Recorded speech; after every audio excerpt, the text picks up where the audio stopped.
Welcome back to Impact Week Day 2. We're excited to be here. This is an incredible event full of an entire week of events. This event will be incredible. We're excited to have everyone who's been able to be here in Day 1. Day 2 is packed full of events, and this week is incredible. If you want to learn more, go to impactweek.info, and you can find all the events on there and register for all these free events. We'll look forward to seeing you throughout the week. If you have any questions, reach out directly to me at robert@impactweek.info. With that, we're welcoming our first speaker for today, Robyn. Yant, come on up.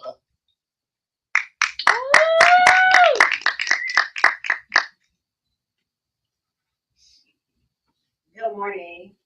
I'm honored to be here as a speaker at Impact Week Tallahassee. So my dad often says a quote by Malcolm X that says that a person has to experience a revolution within themselves before they're able to effectively reach out and help other people. So when I initially was asked about speaking at Impact Week Tallahassee, I was wondering to myself, what in the world am I, Robyn, going to talk about? What type of impact am I making in this community that deserves a platform?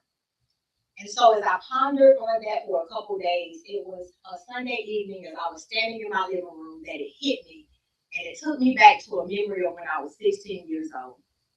Now I know you may be thinking, what in the world does Robyn being 16 years old have to do with Impact Week some 25 years later? Well, I'm going to tell you today. Now, before I set that up for you, I would be remiss not to give you some historical context to make this make sense, right? So when I was 7 years old, I played the piano. And like many 7-year-olds, what do 7-year-olds really love to do? They love to play, right? So going to play piano was something that I despised. I hated going to sit with Miss Murphy once a week for an hour. I hated even more having to practice 30 minutes to an hour each and every day. What did I do to my mom to deserve her taking away my free time, my playtime? But as the years went on, I started to really enjoy playing the piano. So much so that as I entered into my freshman year of high school, I decided to apply to Harrison Performing Arts School. Now, Harrison was a prestigious performing arts school for musicians and artists alike.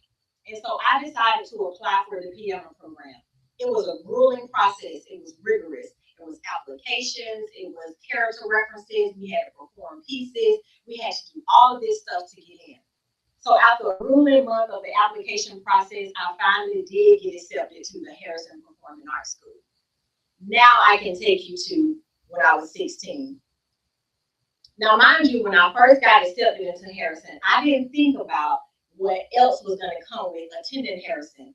For me, that meant waking up at 4 o'clock in the morning to catch a bus by 5 to get to the school by 7 o'clock. It meant that it was going to double my practice time from 1 hour to 2 to 3 hours per day. So it was a lot that came with it, but I was up for the commitment.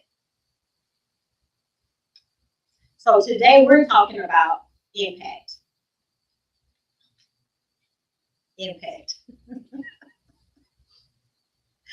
I have to laugh at myself because I was literally about to turn and look at the screen, but I know what we're talking about. We're talking about impact today. So at the age of 16, at this performing arts school, we had 2 required performances that we had to do each year to showcase what we had worked on for the entire year. Now, I had practiced so very hard, and I was determined that I was going to play my most complex piece to date. I chose it. Some of the instructors said, you know what, Robyn, maybe you shouldn't choose that. That one is a little difficult for you, but I was determined. So for months and months, I practiced hours upon hours. I studied theory. I worked with local instructors at the colleges so that I could master this piece. And so 2 days before the performance came up, I was called into the office by the administration, and my mom was called on the phone, and they told me that I would not be able to perform at this showcase. I was shattered. They were sorry. They were sorry, they said. They were sorry that I was not going to be able to perform because they said that they were looking out for my best interest. They said that I was a liability. The liability of being pregnant 5 months at a prestigious performing arts school. Now, did they think about all of the accomplishments, the time, the hours, the dedication, the waking up at 4 o'clock in the morning? No, they didn't think of any of that. In that moment, they were thinking about their perception and the image that that school represented. I was shattered. Now, what I want you to do take for a moment is I want you to think about a time where you worked very hard. I mean, you put in hours and hours of time.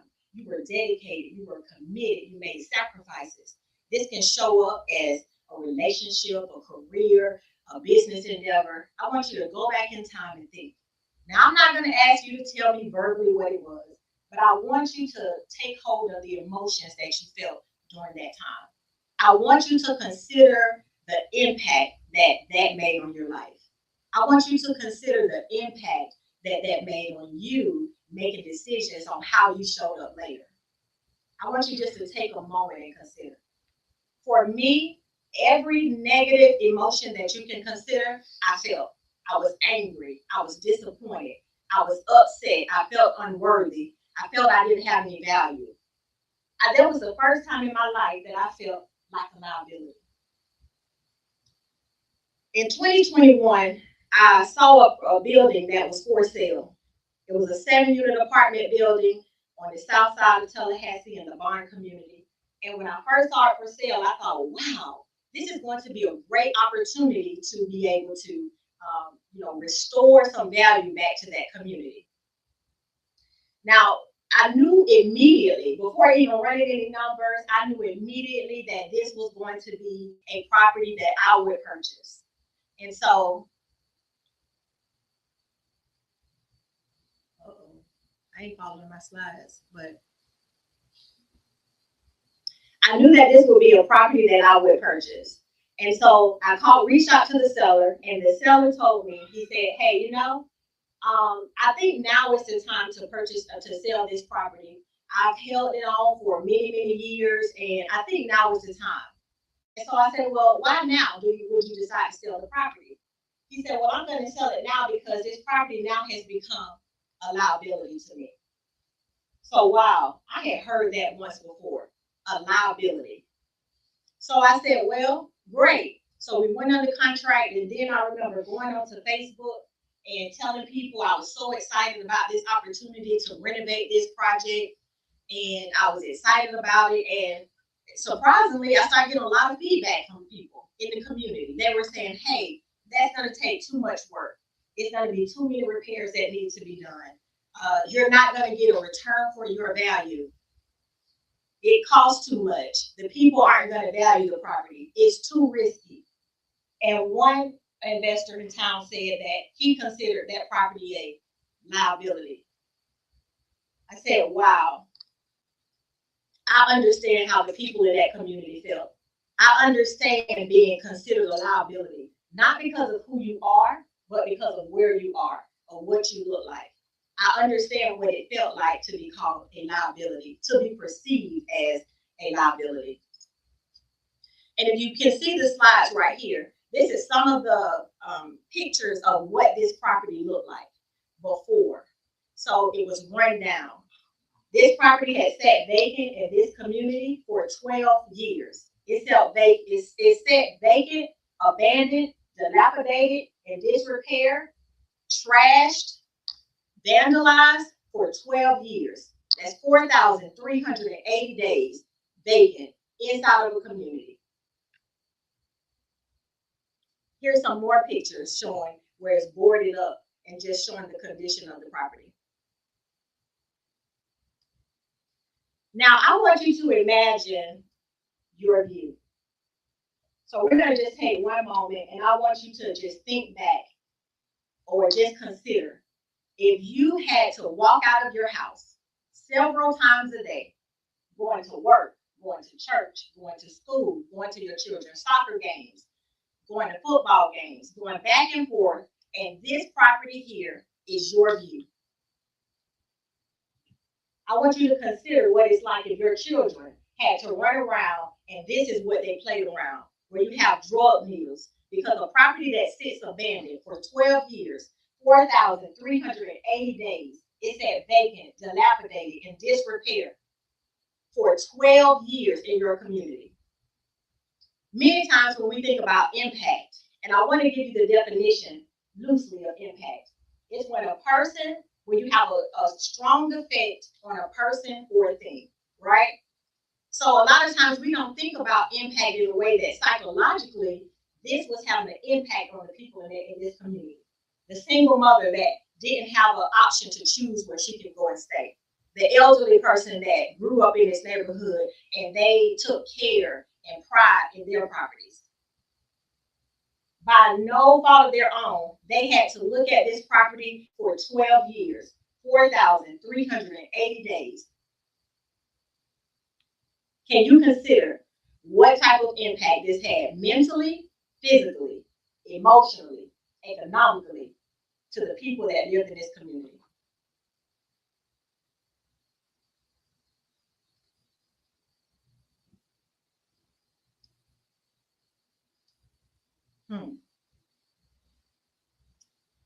Many people don't think about that because many of us have an option on where we live, how we live, our circumstances surrounding it.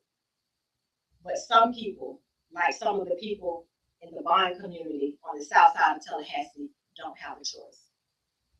Think about the people that came into that neighborhood, the FedEx people, the UPS drivers. All of these people have a perceived notion of the people in that community.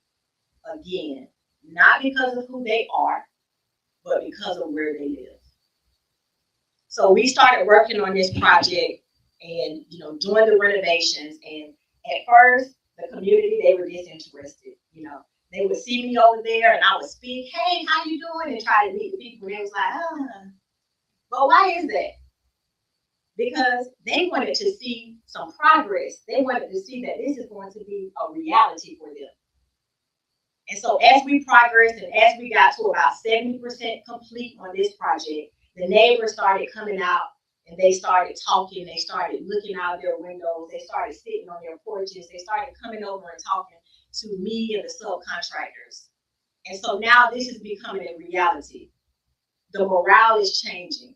So the impact is starting to happen with one 7-unit apartment building in the Vine community on the south side of Tallahassee that said vacant, abandoned, dilapidated, in disrepair for 12 years. And so now, after 12 years, they're getting to see a transformation right before their eyes. Now, one of the things that I really love is that Apartment A is no longer Apartment A now. Apartment A is where Mrs. Brown used to bake the best pound cakes in the neighborhood. Apartment C, where Mr. Tim stayed, he told me about how he met his wife of 30 years, who is still currently his wife, in Apartment C. So now these apartments and this building has started to represent life again. So all of this stuff that they buried because of the psychological trauma and the impact that that building made, as it sat for 12 years, all of that stuff now is the stuff that was buried is starting to come up with good memories, good stories, smiling faces, all because we decided to see the value in this community by restoring this asset back to its original state. And here are some photos, as you can see. Right now, we are at the drywall and trim stage. As we speak right now, they are putting in the doors and the trim. Next, we'll have cabinets and doors. And before long, the people will be able to come in. And I remember just 2 days ago, Ms. Daphne walked up to me over there. And she said, you know what? She's a single mother. She raised her daughter over there. And she said, before, I would not even come on this street. She said it just depressed me to see this building. And so now she's walking up and walking back and forth on the street, all because we saw value. We didn't see the people as a liability. We didn't see this building as a liability. In fact, we seen it as an asset. How ironic.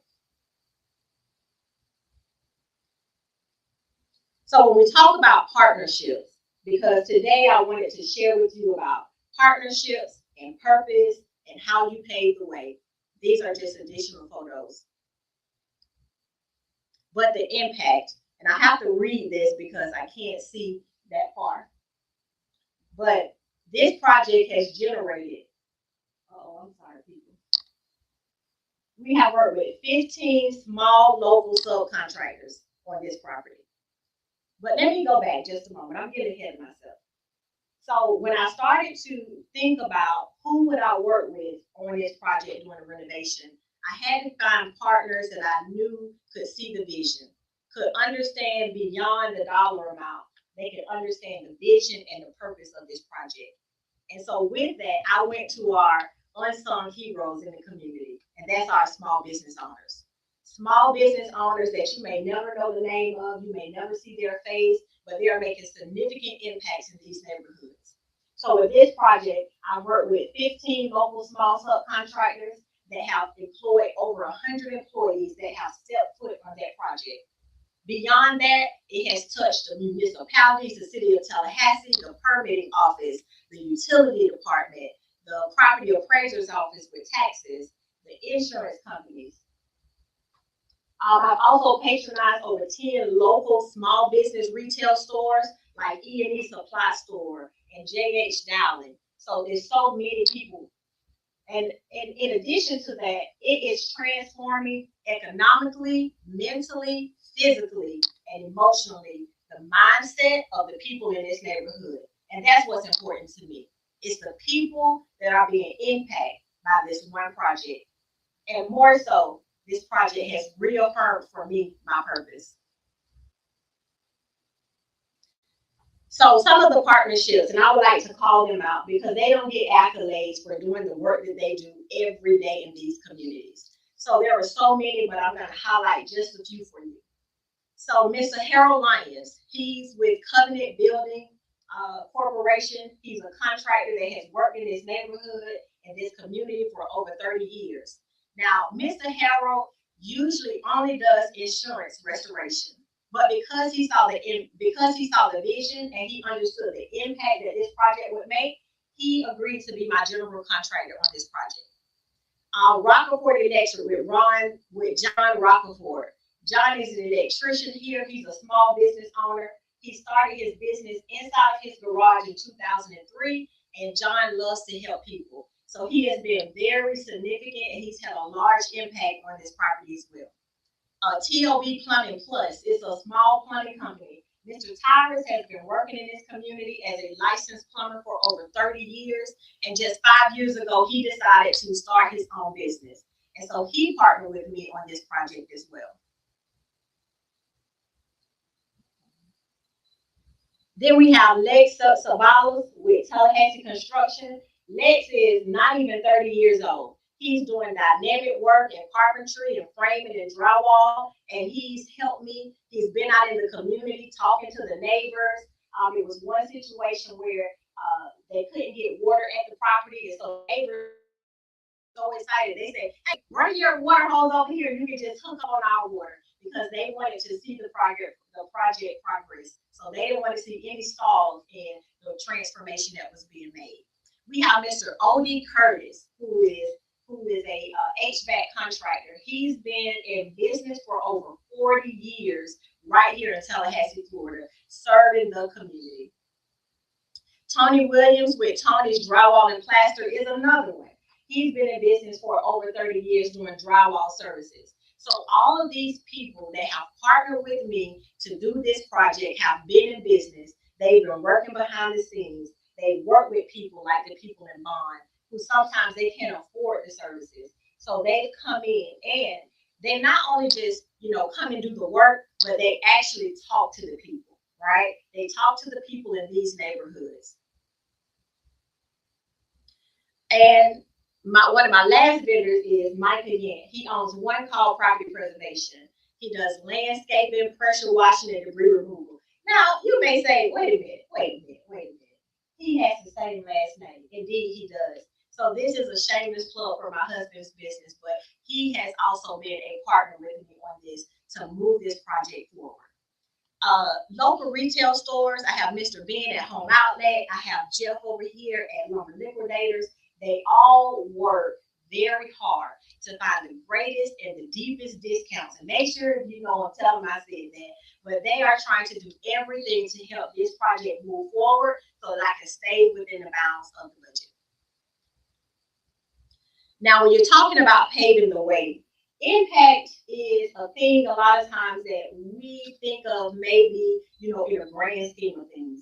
But you can really break down impact and how it works and what it is. So with the impact for me and paving the way, it's one thing to let people know about what you do. It's one thing to give them the exposure, but it's another thing to teach people how to do the thing that you're doing. Now, why is this important? This is important because when we're talking about impact and legacy and it being generations, you have to show people how to do it and how to do it effectively so that the wheel keeps turning and the impact goes deeper, it goes wider, okay? Because you can't just do something alone. You have to bring others in on it. So with the Brave Faith meetups, we meet once a month. Women and men are welcome as well. They come, they learn about different things in business and real estate. Even right here, I've had some women who have been impacted so much that they purchased their first investment properties. They're partnering with each other to go into these neighborhoods to renovate some of these properties. Some of them decided to be real estate agents, mortgage lenders, mortgage brokers, But the thing is that they are getting the impact and they are executing on it.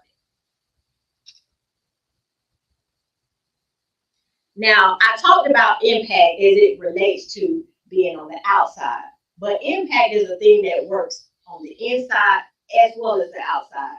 So for me, the impact of just doing this 7-unit apartment building, it has a large impact on my why and my inside, and that's my family.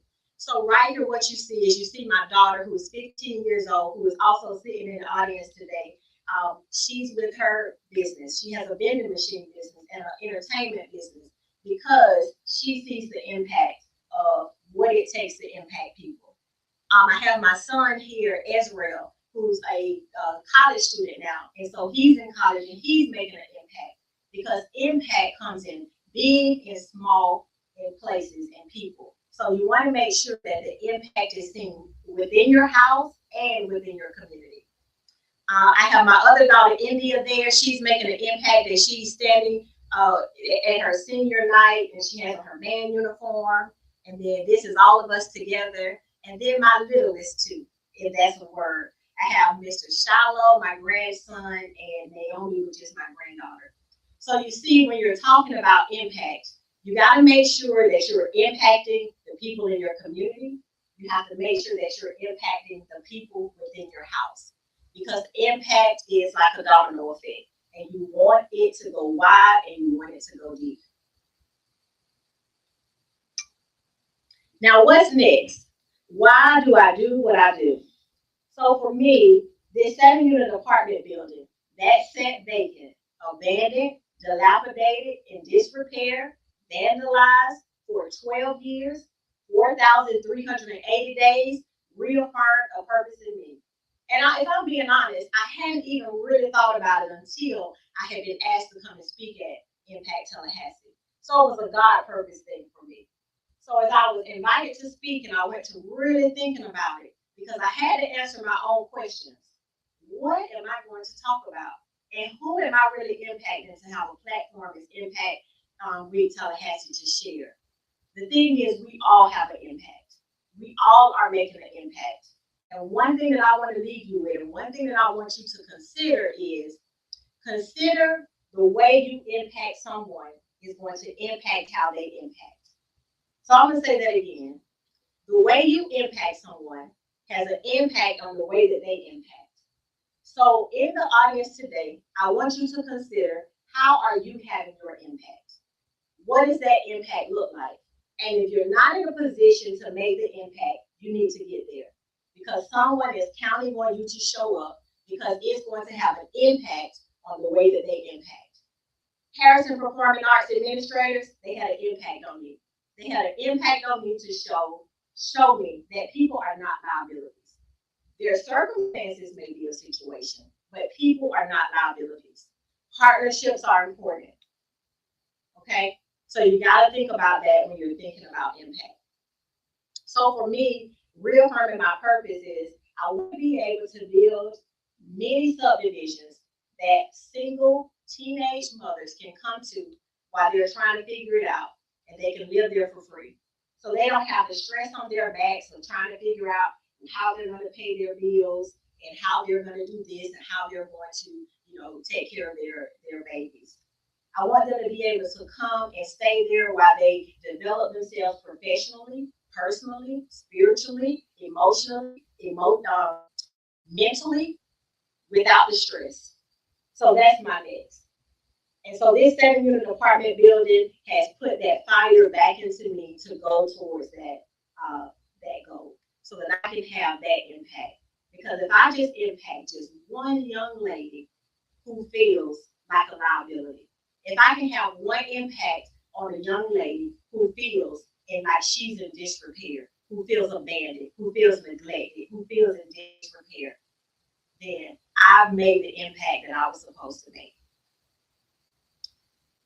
Now, if you feel like that what you heard here today was something that you would share with other people, especially ages 13 and 32, young ladies, then the way to connect with me, you can visit my website at I Have Brave Faith, BRAVE Faith. I have bravefaith.com. I offer group coaching. I also offer one-on-one consultations. I have a RAM Cram. And the RAM Cram is essentially a mastermind. And so we go through that day, we get on a shuttle together, we ride around to different properties, and then at the second part of the day, we do the mastermind session, which we learn how to break down deals and how to do a scope of work, and how to work with contractors, how to draft a contract. So that's the RAM Cram. I also have ebooks that will be available on my website as well. And you also, if you want to consult or you want me to speak at a different event, then you can book Robyn on the website. So I appreciate the time to be able to speak with you guys today about partnerships, purpose, and paving the way. Thank you again.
thank you all for coming. Robyn, that was absolutely incredible. I'm sure all of our attendees online and in person truly enjoyed the value you provided to our audience.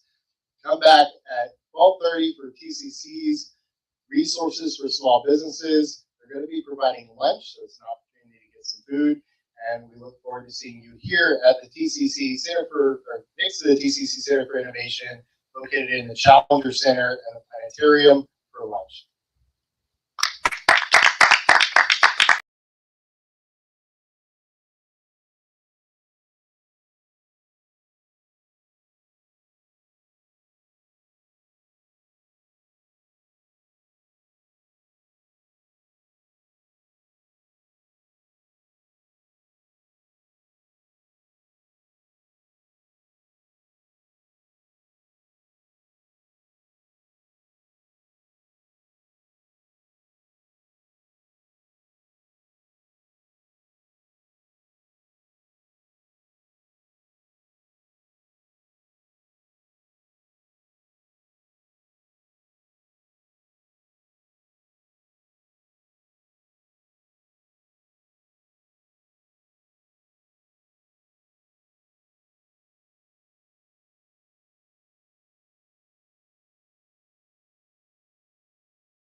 We're excited.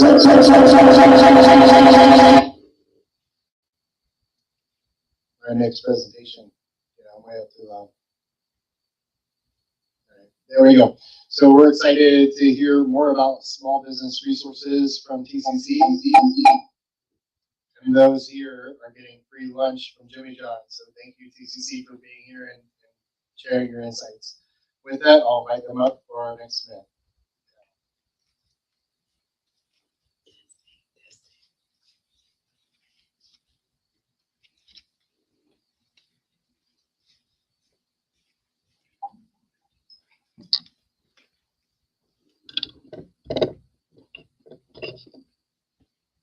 Welcome, everyone. How are you? Good. Thank you for joining us. So again, welcome to TCC's presentation for Verizon Small Business Digital Ready program. I am Jessica Griffin. I am the Director of Continuing Workforce Education at TCC. Hello, everyone. I'm Renee Gordon. I'm the STEM Program Director at TCC. Hello, I am Sarissa Fondo. I'm the Director of Business and Industry for TCC Workforce Development. If you haven't gotten it already, come on over and get some Jimmy John's. We are so excited that you guys have joined us today. Before we get started, I want to know how many of you guys are small business owners or future entrepreneurs, or kind of like on the curve of like, yeah, I want to do this, but I'm not quite sure where to start. How many people listen? Yes, thank you. Yes, absolutely. So we want to let you know that, TCC offers a variety of opportunities, from the TCC Spark Entrepreneurship Program, different initiatives within our STEM Center, and also various entrepreneurship and business credit courses that we have on campus. But today we want to highlight TCC's vision of being that college of choice. And as that college of choice, we want to highlight different things, specifically our Verizon partnership, that we do to assist you with getting to the next level. Thank you, Jessica. TCC has a wonderful partnership with the National Association of Community College Entrepreneurship, or NACCE. And with that comes many programs through Citizen Verizon, which is Verizon's philanthropic division. And one of those resources is the Verizon Small Business Digital Ready program. We want to utilize this program to allow local entrepreneurs and small businesses to establish, sustain, and grow your business through a variety of tools, workshops, different mentorship programs, and we'll get into all of those details right now, so you can take advantage of that opportunity if it fits you, if it suits you.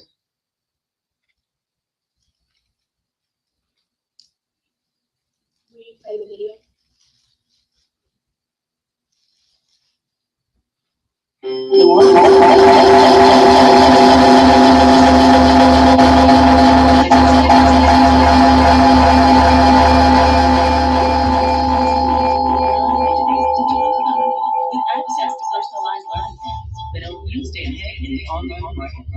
Coaching commencement, and networking opportunities with diverse businesses in your industry. It's all part of our plan to make no small business fun. Register.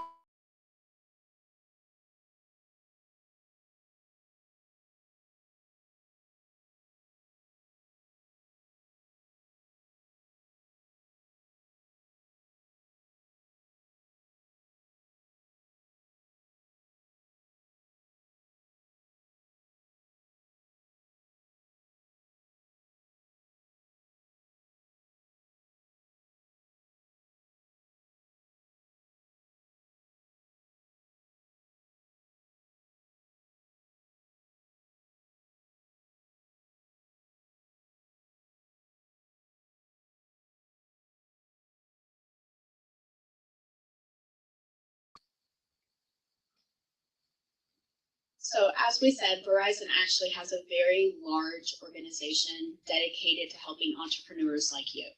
So small businesses are the backbone to all of our communities, regardless of where you're located. It happens here in Tallahassee as well. And we want to make sure you have the tools to succeed. It's scary sometimes, a little daunting, where to start, what tools are out there, what assistance is needed. Sometimes you are an expert in what you're doing, but accounting, bookkeeping, marketing, website development might not be your area of expertise. So through this program, which is completely free through Verizon, it's not going to cost you anything to do. They provide you access to all of that support. But in addition, they provide you access to grant opportunities, over $1 million in funding annually. So there is one in particular dedicated directly to Verizon Small Business Digital Ready participants. So it is a $10,000 grant that is awarded annually. That grant application is currently open for this year, and it will close, I want to make sure I get the date right, on December 20th. So you want to know how easy it is to be able to apply for this grant? You have to register to become a participant, complete 2 courses or 2 mentorships, or attend two events, and they're virtual events. Again, everything is free and meant to help your business. And then you're eligible to be in the pool for the $10,000 grant. How many people think that's a great deal? You don't have to do anything. It's free. You get resources to help you grow and your business grow, and the opportunity to get $10,000. That's amazing. So we're getting ready to turn our mics off so you can hear the testimonial we're about to present on one of the small businesses who utilize this program and how it has helped her business.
So before we move on, Sarissa already indicated that you have to register for it. But before I encourage you to register for this particular resource, what, if I can ask you guys, what type of issues or struggles or challenges did you experience when trying to start your small business, or what are you experiencing now to get it off the ground?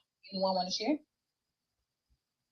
Yes. I would say I'm not personally starting, but I have friends who are, and it would be like what the lady said on the video, it would be funding and but definitely the expansive everything you need to run a business. It's like you're one person, you need like a bunch of different things to help yourself, to help scale. You need to specialize, so it's very to grow. So all that. Thank you for sharing. So funding, finances, managing finances. Yes, I saw another hand. So I think something I struggled with initially too is just kind of how to get my idea out of my brain into fruition, even just like the starting kind of senses. So hearing what they were able to do for that was really exciting. Absolutely. Thank you.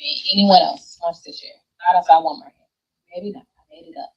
Well, thank you for those who did share. And exactly those challenges that you guys heard of people experiencing, or what you said about getting the ideas out of your head, that's exactly what these resources are here to do, to assist you to reduce those barriers, reduce those struggles, again, to move your business forward.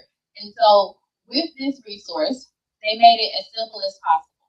Very, very simple. You go to a link, which here we made it very easy for you to do right now. So I want to see you get your phones out, even just to try it out, just to see.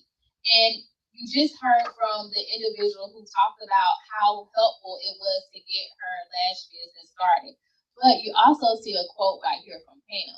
It says, small business digital ready allowed me to get clarity about important steps for my business. Even something as small as that. Even ideas about how to market social media. Even building or being in a environment with peers to have a support group. You might not even need ideas. You might just need someone to kind of, vent to or brainstorm with or different things like that. It allows you to get that support network that you're all looking for. So I want you guys to go ahead, scan the QR code, and then we're going to show you how easy it is to register.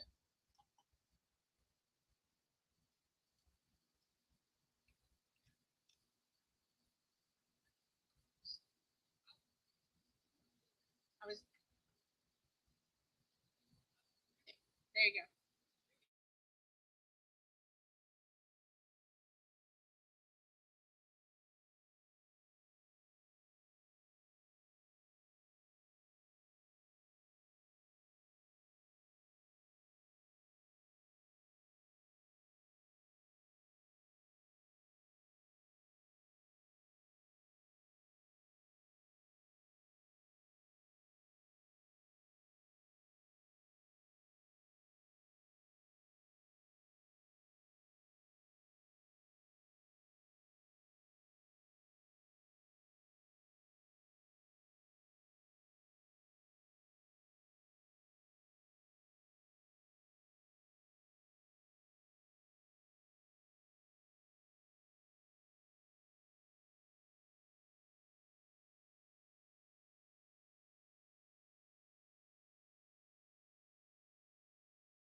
So, how many of you guys already signed up?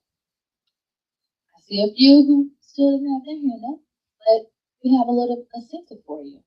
So, for those who signed up today only, we're going to enter you guys into a little raffle.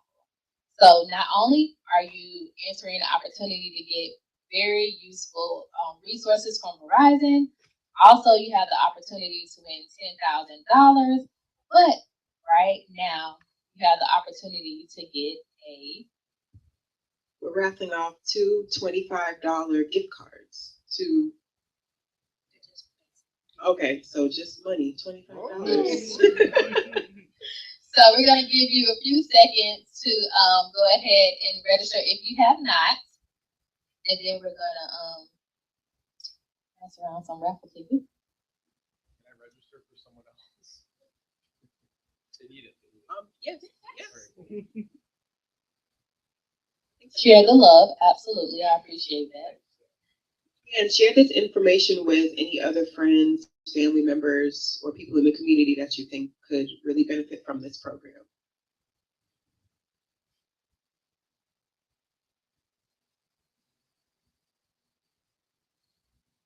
And so for those who've already registered, if you have any questions, feel free to, this is the time to, ask any questions or even share any ideas of, different things that you might want to do that through this resource, or you want to know about what some of the other things we do at TCC as it relates to entrepreneurship?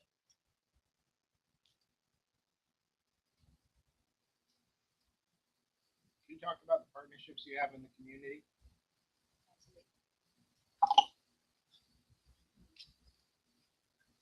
TCC has several partnerships. So Sarissa. So we have partnerships with DOMI, Arrow. We have partnerships with the Veterans Society. We even have a separate NACI grant that provides funding and resources for veteran-owned entrepreneurship businesses. We partner with local businesses and other employers to provide mentorship and assistance. For the most part, if you're going to need help with something, we are here to support you. So I 100%, if there is an issue that you are having trouble addressing, an idea with your business that you're not sure how to get off the ground, give us a call, and one of our staff members can either assist you with it or put you in contact with somebody who can assist you and connect you with the resources. We also have a wonderful partnership through NACI, which I mentioned earlier, the National Association for Community College Entrepreneurship. This program, that veteran-owned business program, we have a STEM program through NACI and Verizon. So they just really provide a lot of resources that we extend to the entire Big Bend community. And one other thing. With NACI, we have a new program called Everyday Entrepreneurs. So if you have a new business or you have a friend that might have a new business, we are getting ready to launch the Everyday Entrepreneur Workshop series. And when we're done with that, it will have a pitch contest that is attached to it, where winners will be selected and there will be a prize attached to it. So that'll be coming in the next month or two, that there will be information pushed out on. Additionally, I feel like we're talking a lot about NACI, but NACI has really been one of those strong arms when it comes to TCC being involved in entrepreneurship opportunities. One of the things that entrepreneurship is in our backbone, and it actually comes straight down from our leader. And actually, President Jim Murdoch was named the Entrepreneurship President of the Year through NACI last year. And so with that, he ensures that he charges us with being innovative, being creative, and making sure that we provide something to the community to help them, move forward, especially in the entrepreneurship realm. And so in addition to some of the things that they talked about, additionally, with entrepreneurship, we were also awarded a grant to where we can provide justice involved individuals with training to become owner operators. So TCC has a CDL program, but we wanted to take it to that next level because we wanted to go into that untapped market, that untapped talent, and NACI allowed us to pitch, basically, and they gave us $40,000 to train individuals to become CDL drivers as well as become owner operators. So that has really played a lot in some of the efforts that TCC does, as well as in Wakulla County at our Wakulla Environmental Institute, we have a aquaculture, I have to say that right, program where they show individuals or teach and train individuals how to farm oysters. And basically, they receive funding as well to help that because in our area, there's really a need to kind of get those seeds back out there to grow the oyster population. Any other questions? I just wanted to ask you guys, like, when you see a student coming into your program and kind of looking for guidance, and maybe they just have like an arbitrary idea or they have a starting place, what's kind of the first thing you tell them? Where do you tell them to start? What's your kind of step one move? I know that it kind of probably depends on the business, but just kind of an overall look, what would be your first go-to thing to kind of start and get your feet off the ground? So for me, for students, I work closely with our CDL students. So really, a lot that we talk to our students about is about research. Let's look and see what's out there. Let's look to see what has worked, what didn't work, and let's kind of get your ideas on paper. And that's kind of where the population for my students, that's kind of where we had them start at. To sit down, research, and let's write it out. And also, sometimes we do bring in industry and other people who are in that same occupation or setting, owner operators. We bring them in to actually speak to our students too, even if they don't have the idea of being entrepreneurs. We bring them in so they can hear directly from them, so they can hear what has worked for them, what didn't work, what opportunities and pathways to get there.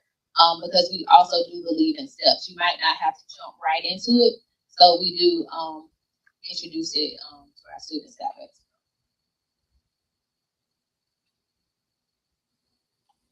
Any other questions?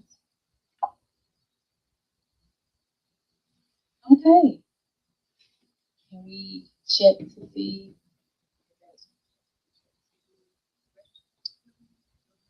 All right, guys, if you guys can come on down, show us that you've registered. We'll give you a raffle ticket, and then we'll go ahead and raffle off these wonderful gift card prizes. Do you want to do that online?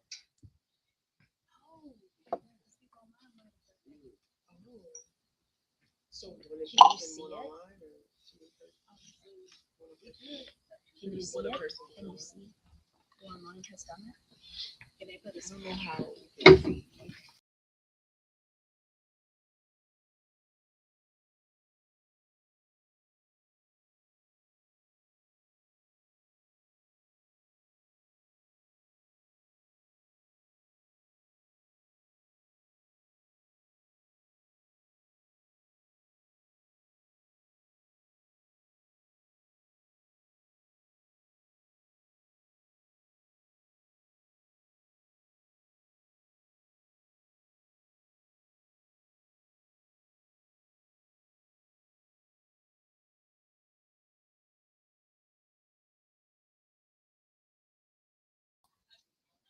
Yeah, okay, so they couldn't hear him. So, for those online, we're going to make sure you get an opportunity to participate in this raffle as well. So if you could just post your screenshot online in the chat, we will assign you a raffle ticket, because we want to make sure you are definitely included as well, because you have been part of the conversation. And then also, if you have any questions, post it in the chat too.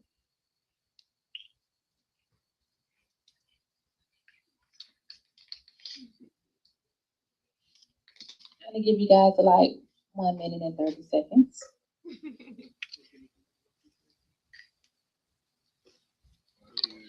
have the in-person ones done, go ahead and go for that. All right, so we're going to do the in-person ones first.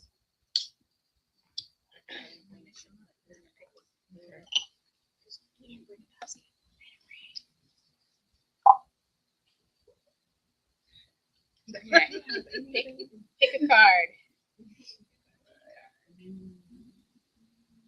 No peeking. This is one? Okay. All righty. All right, so the last 3 digits, 846. Bingo. Hey! Oh, Bingo. But, well, he said, he's kidding, he's kidding. Oh. 846? Oh, right. Oh, wow. All right. We're going to give it to Congratulations. you. Did anyone post anything online? All righty. So our 5, second one will be, yeah, we'll wait. 4, What was it? 3. I said a minute 30 seconds. Where did a minute 30 seconds go? 2, 1. So we're closing the window for online. And we're going to do another one in person? Yeah. All right.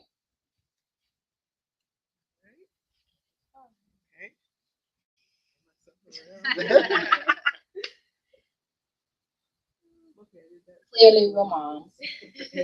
All right, last. Oh wow, guys, 845. All right. Hey, congratulations. So let's get your email addresses, please, and we will send you A digital. Yeah, we'll send you a digital gift card worth $25.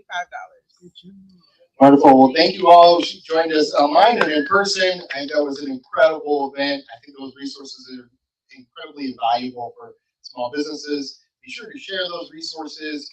Get that out to those who are starting and growing businesses. Those grants can be very helpful. And I took a look at those resources. They're absolutely amazing, including the ability to get your answers question in 24 hours and book time with mentors in your industry. That's an absolutely amazing resource for our entrepreneurs locally and beyond. I'm looking forward to our next event with Brian. Be sure to stay in. He'll be up in 5 minutes.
excited to have our next speaker. I hope you enjoyed our last panel conversation about resources from Verizon and TCC. I know they're incredibly valuable. Ryan, you keep walking in my. I'm sorry, I'm trying to get my lunch. So we're having fun here. Looking forward to having you at our events. Our next speaker up is Brian. Brian, go ahead and come on up and get us started. Okay, thank you, Robert. Thank you. All right, so I will be talking about email marketing today, and it's a tool and a resource that a lot of businesses don't use, and some don't use it very effectively. But the ones that get it right see a huge return on their investment, and I want to show you how to get that same thing. So let's see. Yeah, here we go. Here's an overview of what I'll discuss today. I'll start with a brief introduction of myself, and then we'll get into some of the value and importance of using email marketing as an overall marketing strategy before we jump into some of the myths, and I'll go ahead and crush some of those. And after I cover some of those myths, we'll get into some of the basics and one of the steps that a lot of brands overlook, which is defining your target audience.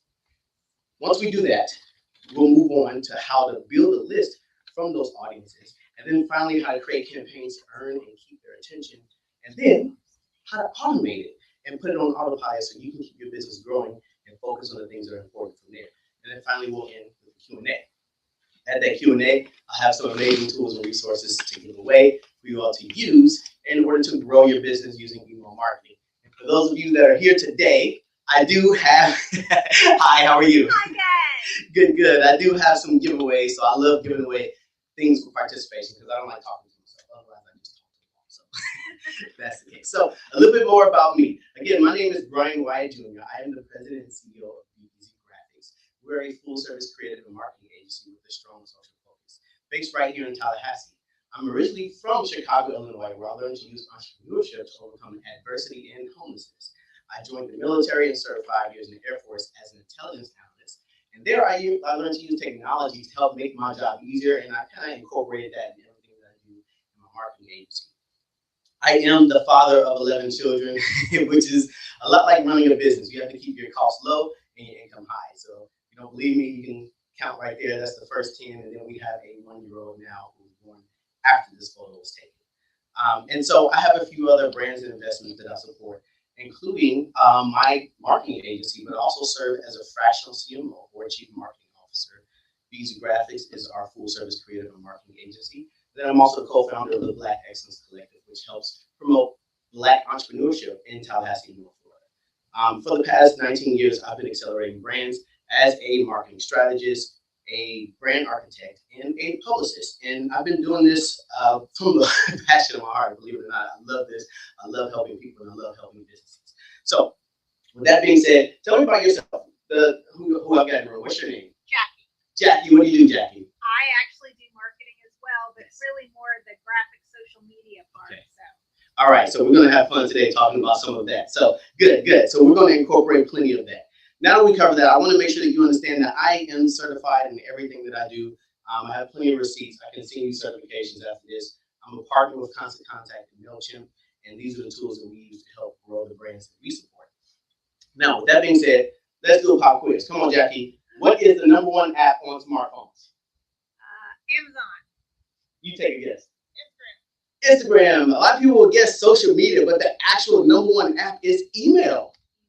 Email. What's the first thing you do when you wake up in the morning? Most people, they check their email. More people in the world have smartphones than they do toothbrushes. Ain't that something?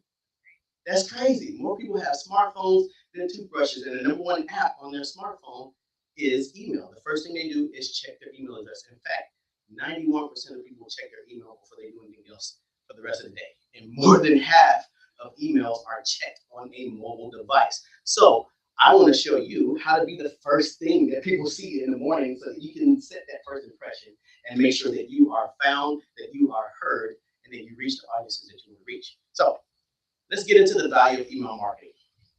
Now, one of the first stats I want to share with you is that 91% of people check their email daily, which means that you have an opportunity to be seen on a daily basis. That's a huge opportunity for you to achieve success in email marketing.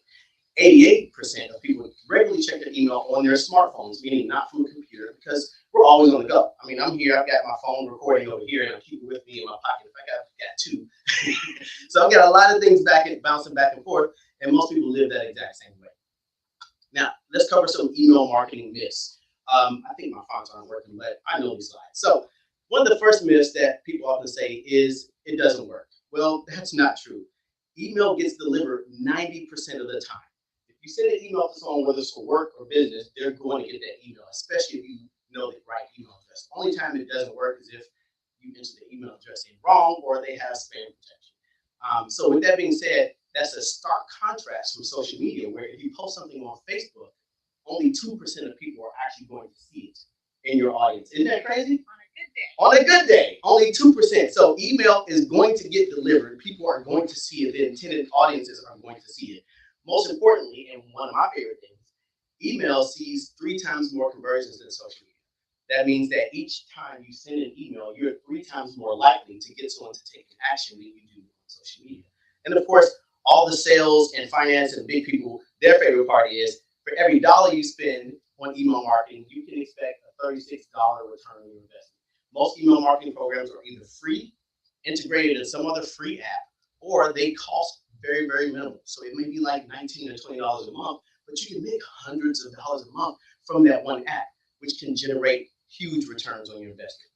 A lot of people stray away from email marketing because they feel it's too complicated, but it can be easy as 1, 2, 3. And that one is to first build a list, and then secondly, you want to launch your campaigns, and then third, deliver value. If you fail to do one of those 3 things, yes, it's going to be complicated. And I'm going to show you some ways to be effective at those three things so that it doesn't have to be so complicated. And I only have about an hour to cover it. So bear with me as I go through this, and I'll try to stay in the frame here. And then finally, as business owners, we're very busy. Or even if you're just working in the marketing department, they probably consolidate you with a lot of tasks, which take up a lot of time. And so sometimes people don't do email marketing because they feel like it takes too much time, but it doesn't. You can draft and launch a campaign in under 15 minutes. And I'll show you how to do that as well. So let's talk about why you should define your target audience. This is a good illustration that I love to use because when you don't define your target audiences, it's like shooting a shotgun. And the shotgun, if you're not familiar with how it works, you get a shell, and inside that shell, there's 12 BBs. So when you pull the trigger that one time, those 12 BBs fly out in a random pattern. You have no control over where they land, and you'll be lucky if you hit the bullseye at least twice. So just imagine each of those 12 BBs are $100, right? And in this illustration, you hit 2, but missed 10. So out of the $1,200 you invested, you only got $200 back. That's not going to work for me. Will that work for you, Jackie? No, I don't like it. So I want to help you become sharpshooters. And to become sharpshooters, you have to define your target audiences. Now, to do that, you have to zero in on the psychosocial demographics that's going to help you identify who your target audience is, what they're looking for, when they're looking for it, so that you can identify those active buyers and send them the right message at the right time. And that way, each of the 12 shots that you hit with that rifle scope zeroed in on your target, you'll be more and more accurate, more and more precise, and more on point. So that's why it's important to identify your target audience, and you'll get the best return on your investment when you do just that. Now, here's some additional value of what you can expect once you define your target audience. One, you can accurately assess their needs so that you're not sending them the wrong message. You're sending them a very timely and relevant message at the time that they're looking for it, even from the brands they're looking for. And then also, you can create deeper connections with them because now that they feel more personalized and more connected with you because you're sending them exactly what they need when they need it, they'll refer you to their friends and family, and that just creates and benefits and boosts the overall lifetime value of having that client or that customer or that subscriber on the list. So that's why I wanted to highlight that part before we move on. Now, here's some of the ways to understand your buyer, right? When you want to understand the buyer's journey, the buyer's journey is 3 steps. Those 3 steps are awareness, consideration, and decision. The awareness phase is when the buyer decides and determines that they have a problem that they want to solve. And so they'll shop around for solutions. And once they narrow down their list of solutions, they're in the consideration phase, where they'll kind of hash out the pros and cons of each one, whether it's the price, the timeline, the responsiveness, the customer reviews. So they'll make a list of all the things that are important to them, and then finally they'll use that list to narrow it down to maybe 1 or 2 options. And now they're in the decision phase, where they have to decide which one is best for them. You want to be on that short list. You want to be who they choose. You want to be easy to choose and easy to buy. So to do that, you have to empathize with your target audience and understand where they are in that buyer's journey and interact with them and engage with them at that level. This will help you understand where to put your email marketing lead magnets and call to actions and forms so that you can make sure that you're interacting with them at the right time. So during the awareness phase, one of the things that you want to ask yourself and even your buyers, right? How do they describe their problem? So tell me about yourself. What business do you represent? I am the director for Ladies Learning Community. Yes. So a nonprofit that is focused on women and girls, right? Middle school and high school girls. Middle school and high school girls. So what are some of the common problems that middle and high school girls often have?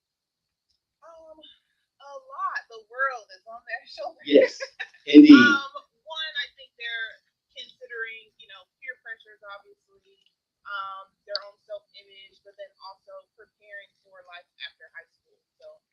So yeah, let's start with that one. I think that's a low-hanging fruit right there. Life after high school, the career exploration phase. Right? What do I want to do with my life?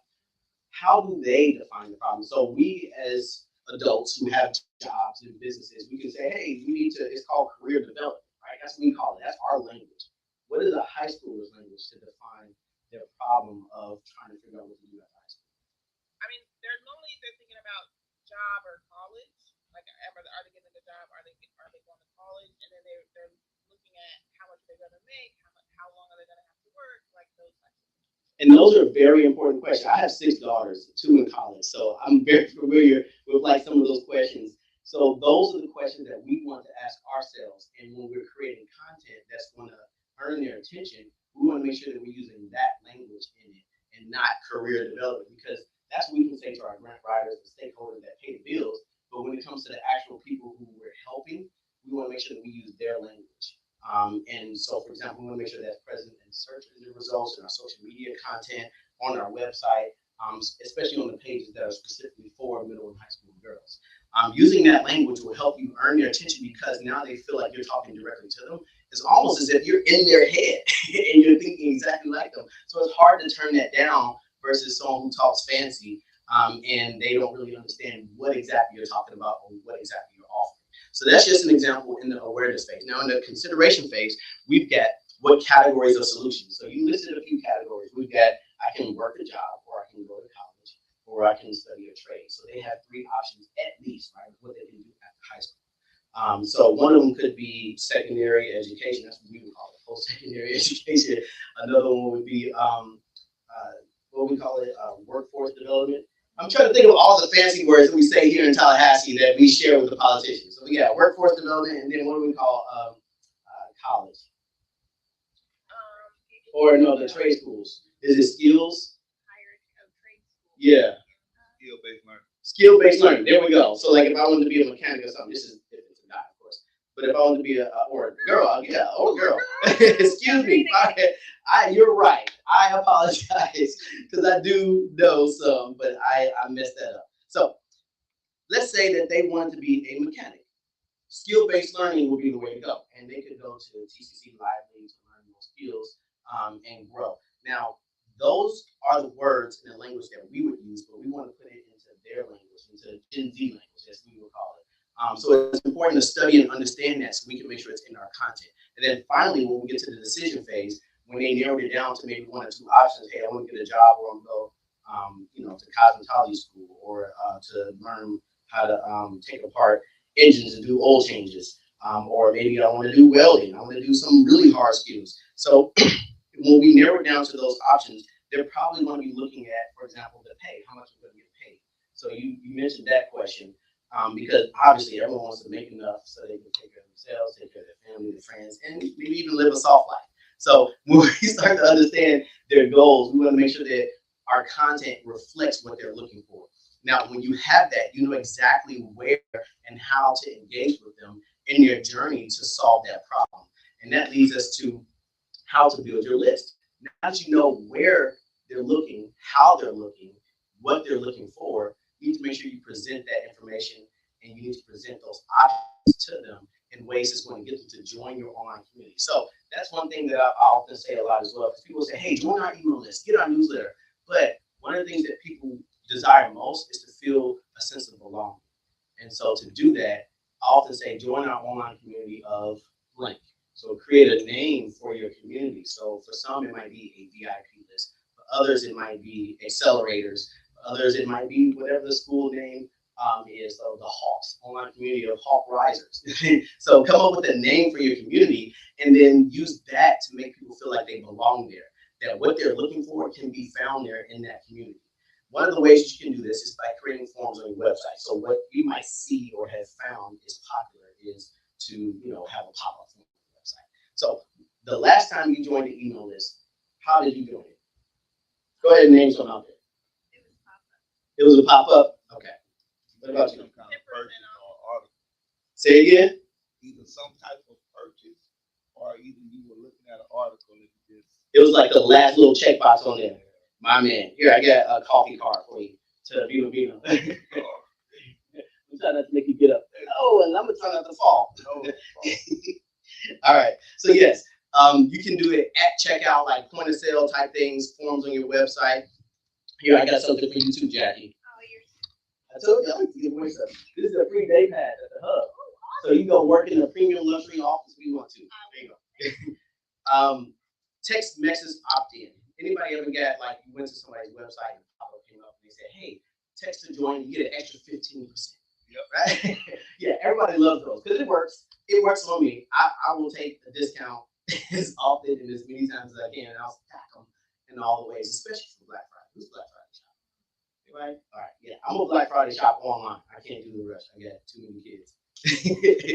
Too much at stake for me to be fighting through crowds. Also, social media. A lot of people use social media links. So one of the ways that I've seen a lot of people sign up is you can create a pinned post on your Instagram or Facebook, and that pinned post can have a link to your online community or your VIP list sign up page. Also, there's landing page opt-in. So this is a good way to segment your audiences. So if you have audiences that are interested in a very specific topic or a very specific resource, have them go to this very specific landing page. You can create as many as you want. So, for example, what is the brand you represent? Is it a marketing agency or? It is a marketing agency, yes. Okay, and what services do you offer? So social media, graphics, and actually scheduling posts on social media. Okay, so if someone was interested in graphic design, so for example, let's say you created a suite of, 12 social media graphic templates that you can, create the Canva template links or whatever. You can create a custom landing page for just that item, and people can download it for a low price or for free. Versus people who want you to do it themselves, you can say, hey, go to this landing page to schedule a consultation. So basically, those two will be two different audience segments that you will want to use. And I'm pretty sure you all have something in place for like middle school, high school girls, or maybe post-secondary girls, right? So it works kind of the same way. So another option is at checkout, which my man here. What's your name, bro? I'm Harold. How are you? Harold. Yes. All right, got it. So Harold told us in person at checkout, if you ever been at the register, and then the last thing on the little point of sale says, hey, click here to opt into our text messages or emails and receive offers. So that's a very effective way to get people right there in person. And then also lead magnet download. This is our favorite way. So for example, we create checklists. One of the things that we recently created was a holiday marketing checklist, where you want to make sure you check these boxes before you launch your holiday marketing campaign. And so in order to get access to this resource or this download, you first have to complete this form. And by completing that form, they join our email list. Now, they don't join the general email list. They join just a list about people who are interested in holiday marketing. Now, what that does is it segments the audience so that we can send them tips, offers, and even education about holiday marketing. And that's what you want to do. You want to segment your audiences so that they don't feel like you're talking to everyone, but it's more personalized for the specific audience and the specific things that they are interested in. And then you won't lose their interest. Now, you have everything that you need to create compelling email campaigns. To do that, you need to send the right message at the right time to the right people in the right places. And maybe my slides will catch up with my talk. So here are a few ways that you can start doing that. Here's a few tips that I want to make sure that you do before you start doing this. Because a lot of people just jump right in and just start crafting campaigns. But before we do that, I want to make sure that you do this, a keyword analysis. What that means is you want to research the top 10 keywords that are most connected to your brand. So if you're offering, you own a business, Harold? No? I own a business and I work with some people as well. I have like an education consulting firm. Okay. Development, and I also work with counseling staff. Yes. Between the two things, we kind of do a lot of email marketing. So what specific services do you offer with the educational consulting? Like curriculum development, or is it more so professional development for the educators? Development. Okay. I've tried my hand on curriculum development, Okay. on introduction to different platforms that I'm working with, like kind of being like selling other platforms to people as well, or like online and online learning platforms. So just different things I do outside of my time. So you do that with like affiliate marketing, like you get a. Yes. Okay, I see you. He's on board with that. That's another conversation. So yes, so one of the things that Harold might want to do is take those keywords like professional development, curriculum development, professional training, continuing education, online learning platforms. We can take all those keywords and we can go to a place like Google Keywords, okay, and or Google Ads, Keywords Analyze. They have a tool there, or you can go to Google Trends. You can type those keywords in and you can find out what the search value is for each of those keywords. The search value is the number of times people have searched that keyword within a month. You want to be aware of that so that way you can know which ones are most important and should be a priority in your content and which ones you should probably focus less on. Then you want to do a content audit. You want to make sure that the content that you have on hand has those keywords. If not, you might want to revise it. You might want to revise it and add that content. And then, of course, you want to personify it. You want to make sure that it speaks with your voice, right? So, Jackie, you got a specific vibe. You got a specific personality. So when you send email campaigns, make sure it doesn't sound like a robot. You want to sound like Jackie. You want to sound like Harold, okay? So personify it to make it sound like people that your audience can relate to. That's what's most important. Now, let's get into crafting the actual email campaign. There are about 7 elements that you want to make sure that you customize, that you edit, and you create. And what we're going to do is create a master template. And a master template is something that you can use and reuse, but just kind of swap out the images and the content. The first thing you want to change is the sender. Okay.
Update your contact information. A lot of people don't understand, but having a physical address is important and required based on international privacy laws when you're sending email marketing campaigns. You want to make sure that that address is at the bottom in addition to your social media links. So these are some of the 7 common things that you want to make sure that you edit in your email marketing campaigns, and that will create you a basic master template. And from there, you can customize it by changing out the images, changing out the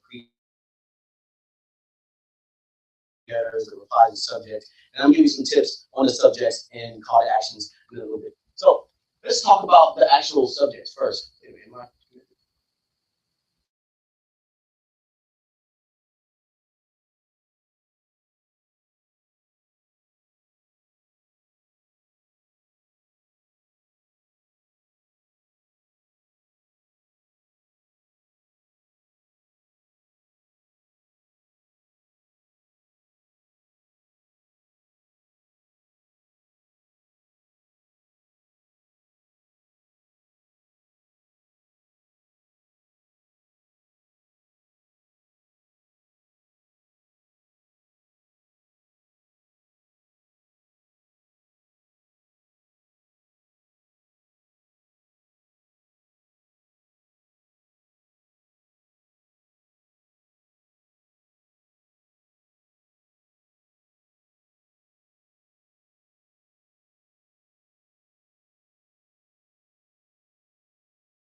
our community. We're going to give you access tomorrow on Wednesday. Give them opportunity to shop or buy or pre-sale on Wednesday, and then Thursday comes, you send a Thanksgiving message. And then Friday, boom, it's official. Everybody knows, here's Friday deal. We launched on social media everywhere. But because they were in your email community, they knew first, and they feel special. And they'll come back and they'll get more people to join. So that's the campaign-specific one. And then, of course, the social media engagement is, this is something I've seen be very effective even for me. People will post content on social media. Let's say it's a video. Let's say I post a clip of this. For the people who couldn't be here, I would share a clip in my email campaign and say, hey, in case you missed it, I gave a presentation on email marketing. If you want to learn more about it, click here, and it will take them to the recording. Then the recording will take them to the call to action page, which you'll see after this. The call to action page, and after the call to action page, they'll download the resource, and now we have their information to be able to nurture from there. And then lastly, we've got promotional sales campaigns. So if you have a very specific discount that you want to offer, maybe it's your anniversary, maybe it's a special holiday like 4th of July sale or the Independence Day sale. These are promotional campaigns that you want to create, but you want to create a sequence that leads up to it. So you want to start at least a week or two in advance that leads up to the actual date of the sale to get people excited about it, to get people interested in it, and make them feel special that they get first access to it before anybody else does. All right. So that covers all the automations that I would recommend that you all start with. You can take a picture of this slide, or you can see me afterward. I'll make sure you get access to my slides. But I made it. I think I made it under an hour. Did I do? Yeah, I made it in 40 minutes. Yay.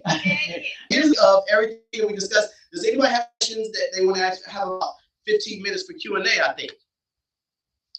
I saw that you use Constant Contact as that example. Yes. I know there's also MailChimp. Yes. Some website email marketing built into them. How do you feel about those? So one of the things that I found in email marketing systems that are built into, they have a primary and a core function, and they're really good at it. But when it comes to certain tools like automations and things, they kind of they slack in a little bit. So for example, in Constant Contact, I have the ability to customize the triggers.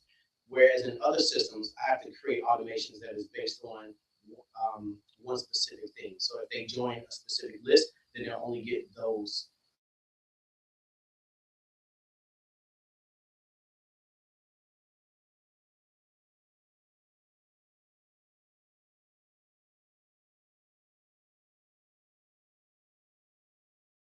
Hey, we're interested in your social media marketing services. So they click that, but as you know, social media is like a bunch of different skills combined into one specific thing, and everyone struggles with either one or multiple things. One of the most common things, I don't know what to post. So if I put something out there and I send an email campaign, and I'll say, hey, if you're not sure what to post, click here to watch this video. So they'll click it, and that tells me, hey, this person doesn't know what to post. So if it's 10 people, they don't know what to post, which means to me they don't have graphics, they don't have captions, they don't have a strategy. So that's three things that I can possibly segment them further with. So I'll send another campaign to see which of those three things that they struggle with. And once they click one, they'll get added to the social media, I don't know, post list. They'll also get added to the social media strategy list, where we'll reach out to them to schedule a strategy session. And so that gives me the ability to personalize the communications because they get what they're looking for. I mean, I give them options, exactly, and they tell us. And so that Constant Contact and MailChimp has the ability to segment in that way, but other systems where it's kind of built in don't do that. Now, there are other systems that are made specifically for that type of automations, like ActiveCampaign and ClickFunnels. Those are fantastic for it. It's just pricey, in my opinion. So, yeah, but good question. Thank you. Any other questions about you? I do have one. So my biggest thing is that I have so many stakeholders. Like I'm talking to parents, I'm talking to the students themselves, I'm trying to talk to volunteers, I'm trying to talk to donors, I want to talk to our corporate partners, right? So like even our newsletter, like how do I bring value to all of those people? Does that make sense? So like that's normally where I am struggling. I hate to use that word. Where I have an opportunity for growth is, trying to bring value to each of those people. And then when I think about like building lead generating or etc. It's like what what does a donor or a corporate person like want to know? Like what value do I give them? And you may not have the answer to that, but that's normally my issue is that I have so many stakeholders that it's difficult to appease all of them at one time. Absolutely, and I appreciate you for that question. That's real. So, her question was, how do I engage, but also at the same time, it sounds like you want to also attract those same stakeholders. How do I engage so many stakeholders within one kind of strategy? Now, the issue is that there's no simple answers to that. You need multiple strategies. So you have to see each of those as a whole different audience and a whole different strategy that you need to engage them. And I think if you break it down into those easily digestible type of pieces of content and strategies, and then you can piece it together. And you might require a team. I know you got volunteers and other members of the board that can help you with it, but those are the questions that you need to ask in there. And most importantly, at the events that you go to. So, for example, if you have events that parents may be chaperoning or at least attending, listen carefully because they will tell you the things that are important to them and your child. And so, for example, I want my daughters to have a good role model.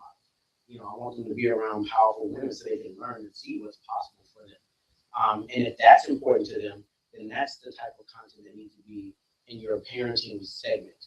So what system do you use for email marketing? Is it Constant Contact? And I'm assuming you already have different audience segments on the list for parents, donors, etc. Now, from the business standpoint, one of the things that I would do, and I have seen done and be very successful, is to host a appreciation event for your donors, where you bring them out and you engage with them and you do the same thing. You talk to them and you start to understand what it is that's important to them, why they donate. If you ask them why, they'll tell you what they're looking for, and you need to document it somehow, whether it's like creating a word cloud or a spreadsheet. But think of the answers that they give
by and for people affected by multiple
And welcome back to Impact Week. I hope you've been enjoying all of the programming throughout this week. And if this is your first time joining us, we want you to go to impactweek.info to find out more information about all the activities that you can join in person or online. So thank you for tuning in.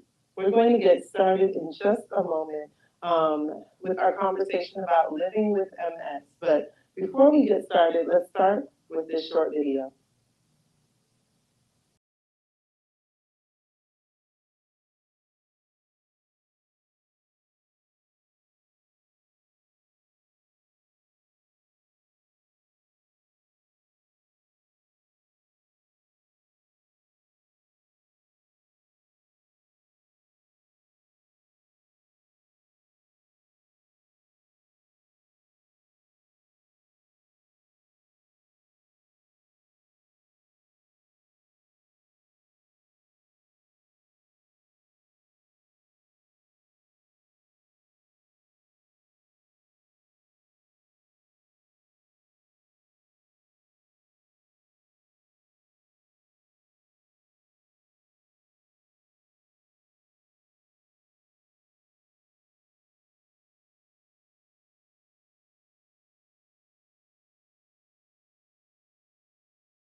We are having a conversation about living with MS.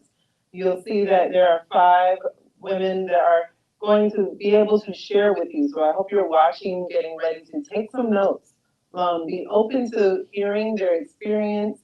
Take notes on how you can support them and the community. And then share this video so that others can also learn how to be of greatest support and come from a place of understanding. So we'll begin with each of you telling us a little bit about yourself. Okay. My name is Kimberly Bowman, and I've been lived with MS since March of 2005.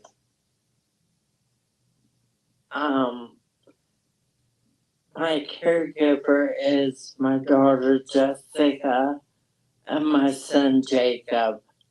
Both of them did a lot of research on MS and have helped me through my progress. My daughter takes me to all of my appointments and that stuff. And if I fall or anything happens, she's always there for me. My name is Debbie Humphreys, and I've been living with MS since December of 1981. So it's been over 40 years. And the beginning was extremely rough. And then a couple of years after, I ended up going through an experiment and with cytoxin, and it worked with me.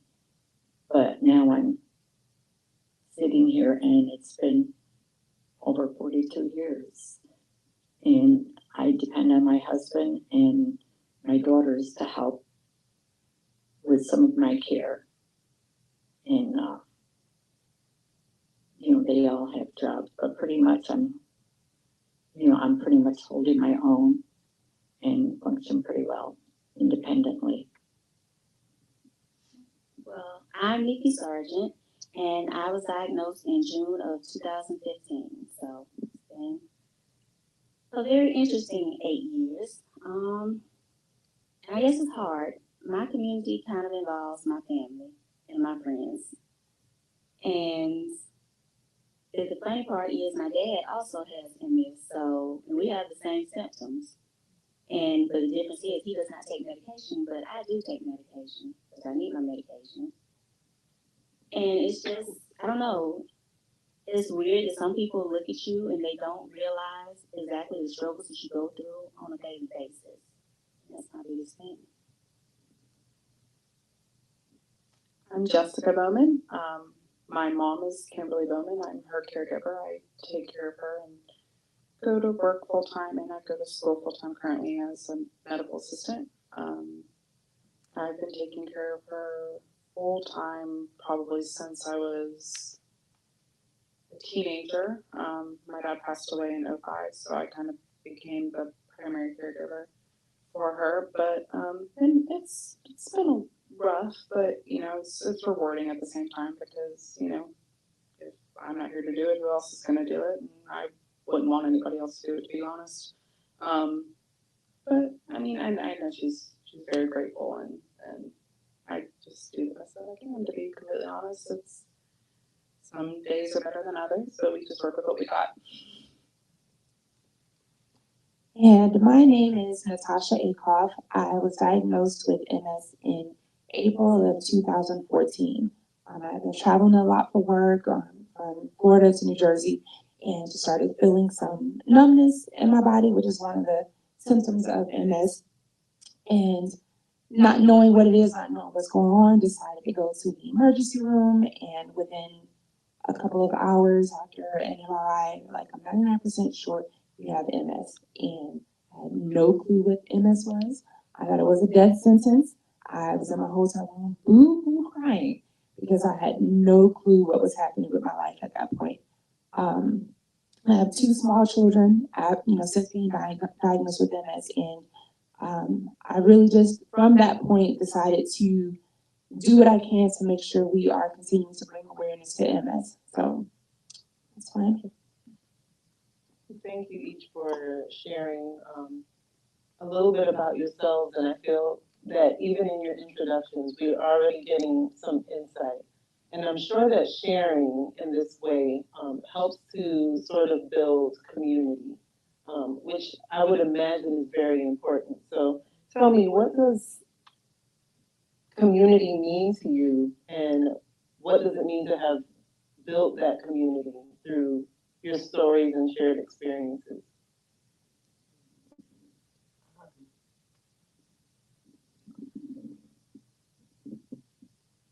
I don't know how to really answer that question because I don't think the community is aware of MS and they don't know about MS. There's very few places that I'm in a wheelchair full time, and there's very few places that are handicap accessible and wheelchair accessible. So I don't think the community, I mean, I love going to the MS meetings and meeting people that are going through what I've been through and are going through. And I wish that there was more people out there that would come to our meetings. And hopefully they do. It's very knowledgeable and learn a lot from there. And if we could take a step back in that case, because that made me aware of the fact that maybe they've heard the term MS, but they don't actually know what that means. So can one of you share a little bit about what MS is and how it affects the body? And that can be anyone on the panel. It's multiple sclerosis, and I know with me, everyone has different symptoms. I have optic neuritis in my left eye, so everything is jumpy, and my balance is way off. And it hits your nerve system really bad. Like if I'm to get a cold from someone, and it's just a cold that lasts then 3 or 4 days, it will last me a lot longer. It will go into pneumonia or something else because I don't have the immune system. We don't have the immune system like normal people do. It's interesting. I wish people felt more comfortable approaching when they just stand up and stare. And because at one point, before I knew I had MS, I had a newborn and I was walking into school and people just assumed I was drunk instead of trying to help me. And, you know, it just gets difficult. And I'm in a community now where being I can't go for a walk, if I have my grandchildren, they stack on my lap and we go for rides, and my neighbors thought it was cute that I would just give grandkids a ride, and I'm like, no, there's a method. When we're out riding on the chair, we do nursery rhymes, and we count, and do colors, and try to make it fun, but then they think it's fun to try to learn to drive the chair. So we make light of a lot of things. So I'll just say, so with multiple sclerosis, it's basically the breakdown of the nervous system. So the myelin, the covering of our nerves, is what's being attacked. And so because that is broken down, our brain can't send the signals to the rest of our body, which is why we have the symptoms that we have. And they call MS an invisible disease because you don't know, to see someone, you don't know that they have MS without asking the question, right? But we all have different symptoms. Like Kim says she has optic neuritis. Debbie has her symptoms. Nikki has her symptoms. I know for me, I flare when I'm numb, or my flares, I'm basically numb. But everyone is affected differently. No one person has the same symptoms, other than, I won't say other than, like Nikki said, her dad had the same symptoms. And we all do we have fatigue. We may have optic neuritis. We may have numbness. So there are very similar symptoms that we have, but the cases are very different from one person to the next. But ultimately, it is that breakdown of our nervous system and being able to get the signals to the rest of our body. If you are publicly dealing with the symptom, like you described your experience with your newborn, what would be the most helpful way for someone to recognize that something's happening and offer support? Well, like if you see somebody who is struggling like that, you know, at least ask if they can help, or you know, if they can, you know, the person with MS will tell them if they need assistance or not. And I guess for me, because I was in the classroom for so long, I would have, my students knew, and I tried to tell them exactly what it was. And I've noticed in recent years, there's been a lot more YouTube videos and books for the kids to do it. And so I would tell them they knew if Miss Sergeant failed, it's okay. You gonna laugh because I'm gonna laugh. or if I went blind, I had certain students who could take over for me, or they knew that if it got to a certain point, they need to go get somebody. Because I did have a really bad flare in classroom one time.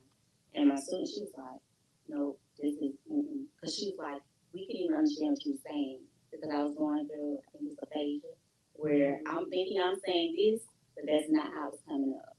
So that afforded me a nice little 5-day vacation at TNH. So. And I think Kim kind of said it. It's that community. It's not just the community that we're building with our self-help group, but also the Big Bang community and the people around us and the research. I always say you don't know about MS until you know about MS. And so knowing about it and that awareness and that research and being in a place that, if you do see someone or you just know more about it and you know the questions that could potentially be asked or just how to handle situations with someone that has MS. They may not need any support, but then there are cases where a lot of us deal with fatigue.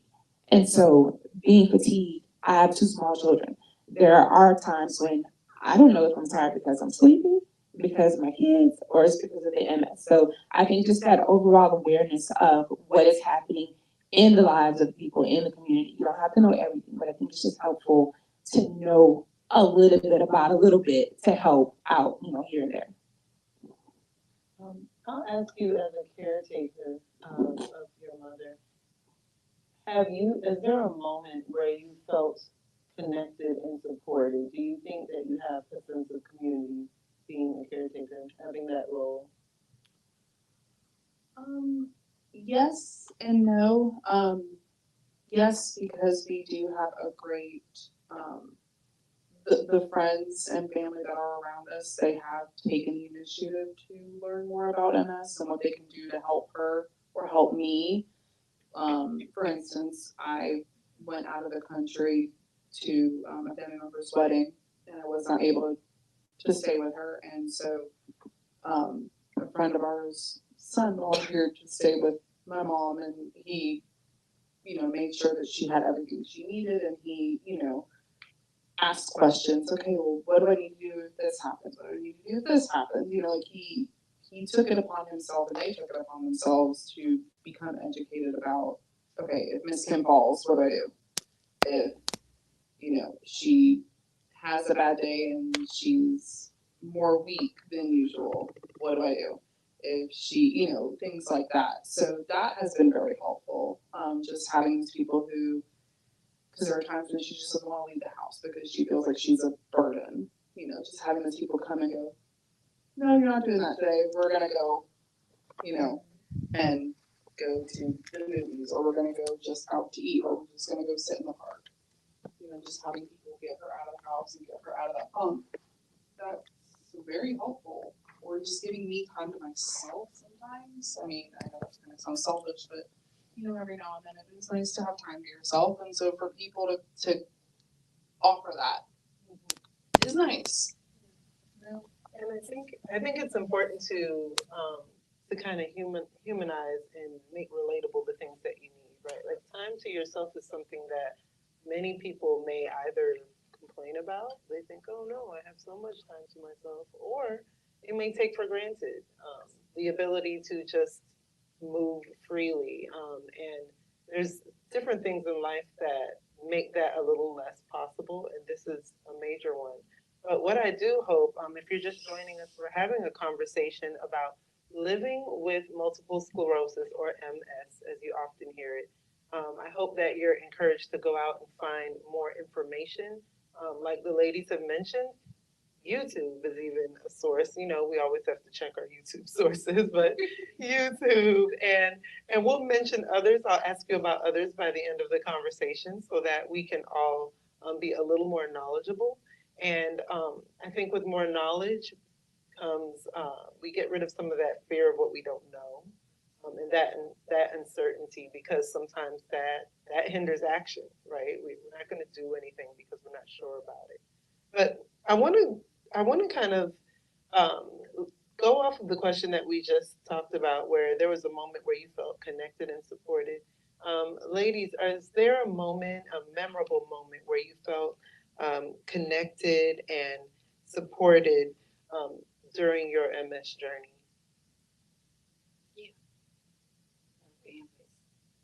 Please share. You know,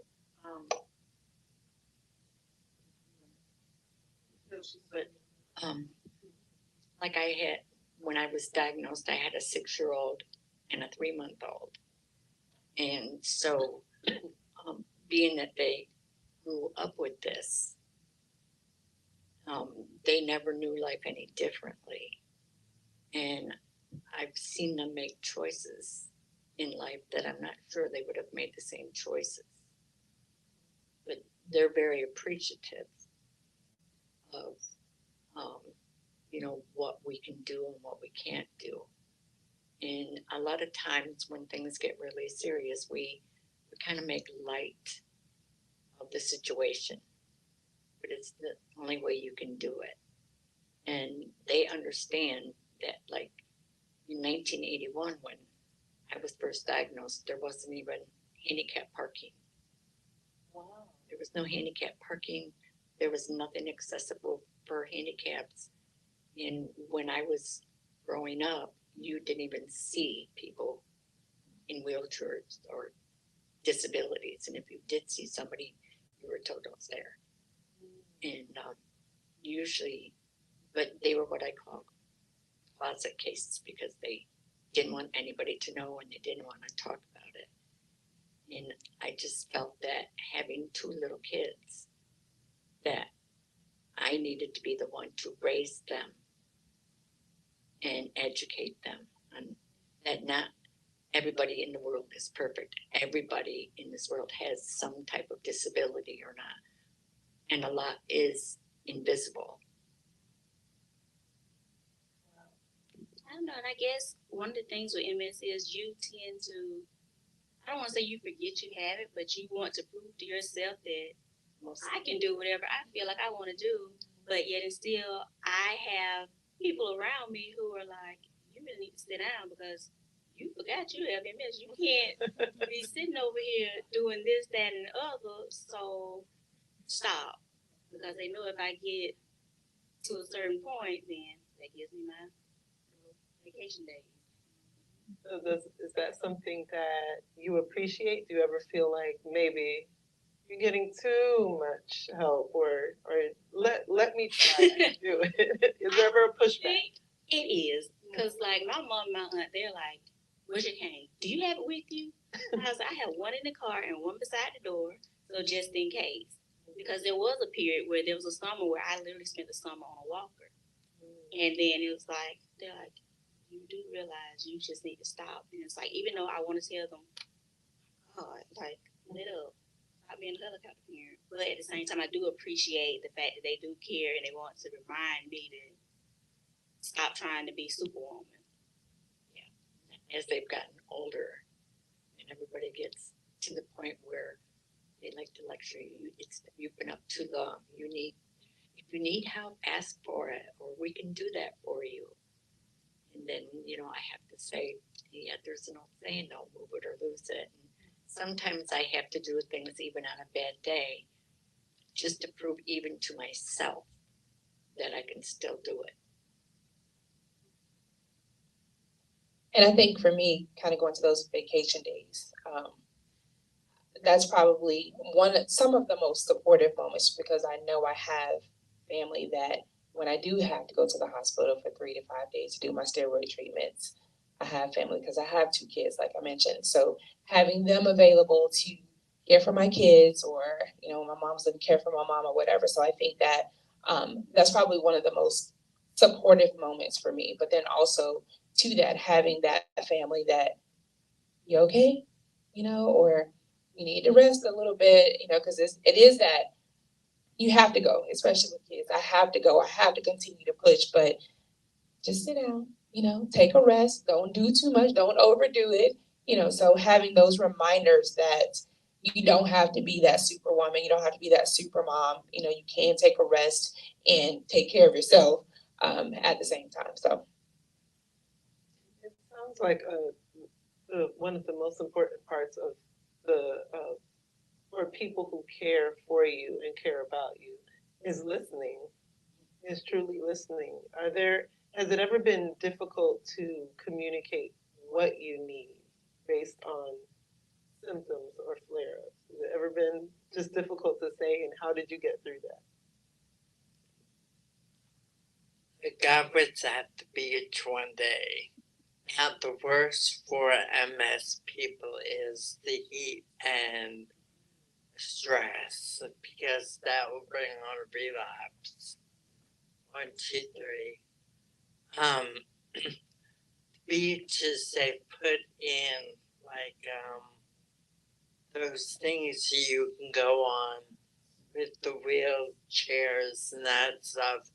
Plus, they give out wheelchairs for free if that go in the water. They'll bring it to you and everything, and they're really nice. Well, I went to the beach one day, and I went in the water, and my daughter was with me. She said, "Mom, I'll be right back. I'm going up to get some food." I said, "Okay." She said, "You gonna be okay?" I said, "Oh yeah." I'm in the water. The next thing I know, a wave came and got me, and I fell over in the water. My sunglasses went, but I have to say, these like 5 or 6 guys came running over to me, and they were like, "Are you okay? Are you okay?" And I said, "Yes." And this one guy picked up my drink, and I'm like, my sunglasses went somewhere. And they helped me up, and they put me back. They wheeled me back to where I was sitting, and they ran up to you, I think, and they were like, "Your mom just fell in the water." And she was like, "Oh no, is she okay?" I'm sure you were thinking, the moment I walk away. But I had that community right there, and I was like, "Thank you so much for helping me." So I love that we're able, during this conversation, to laugh. There's so many things that, like you said, I think it's Robyn Roberts that says everybody has something. You know, we all got something that we're thinking about. It sounds like stress and heat are bad for everyone.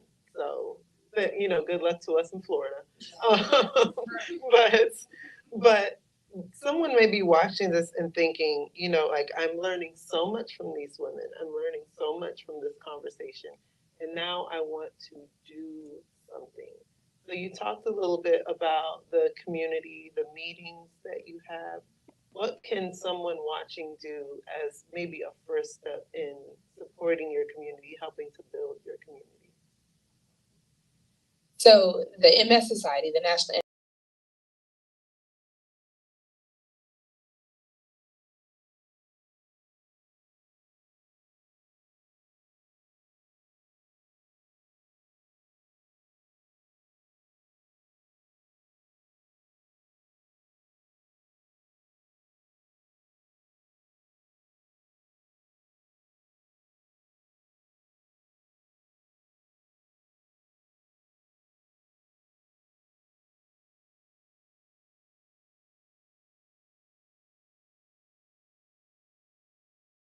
want to pull up a book or anything or pull out a book, but you can always reach out to the MS Society. And there's also online communities. But with that, locally, and again with the MS Society, we have self-help groups. And so those self-help groups are opportunities for us locally to talk and share our experiences. If someone wants to get involved outside of that, they have what they call MS ambassadors, that are really just those people that are representatives of the MS Society, and they can work in their local communities to collaborate, include, provide diverse opportunities and inclusion, and working with us to provide, to create those additional opportunities. So as our community, I'm the chair of the community engagement group, and we are striving to create those opportunities, have those health and wellness opportunities, research opportunities, engaging with our healthcare professionals and things like that. And so we do need people to serve as MS ambassadors to help us along that way, because we, as people that are living with the MS, have the ideas and things that we want to do, but having the rest of the community rally behind us to say, hey, we can also help you with that. We can also advocate for you in this situation. We can go and speak with our local representatives, or go to state action days, or going to the Capitol or whatever and speaking out on your behalf. We can help you with Walk MS, which is an event we have coming up, or Bike MS or whatever. So working as an MS ambassador, I think, is really huge, in one way that you all, the entire community, can work with us to help continue to build a community that we can live in and thrive in. I mean, and you'll see that there's information on the screen. Talk with some of the information that Natasha shared. It's on the screen on how people can get involved. Tell me about Walk MS or Bike MS. So Walk MS is the National MS Society puts on a Walk MS throughout the country every year. Locally, we have been hosting what we call Walk Your Way, which is a DIY way of doing the Walk MS. For the past couple of years, we've gotten together in like March or April. Last year we walked, or this past year, we walked on FAMU Way. Last year we walked at Gabi. And so we are in the planning stages of our Walk MS for the 2024 campaign. So more information will come out about that, but it's really just an opportunity again for us to get together, show that the community is supporting us, raising funds towards the MS Society, who's collecting that money to help finding a cure. So going towards research and things like that. So we're looking forward to it and excited. I mean, that's our biggest event outside of our luncheon is our Walk MS.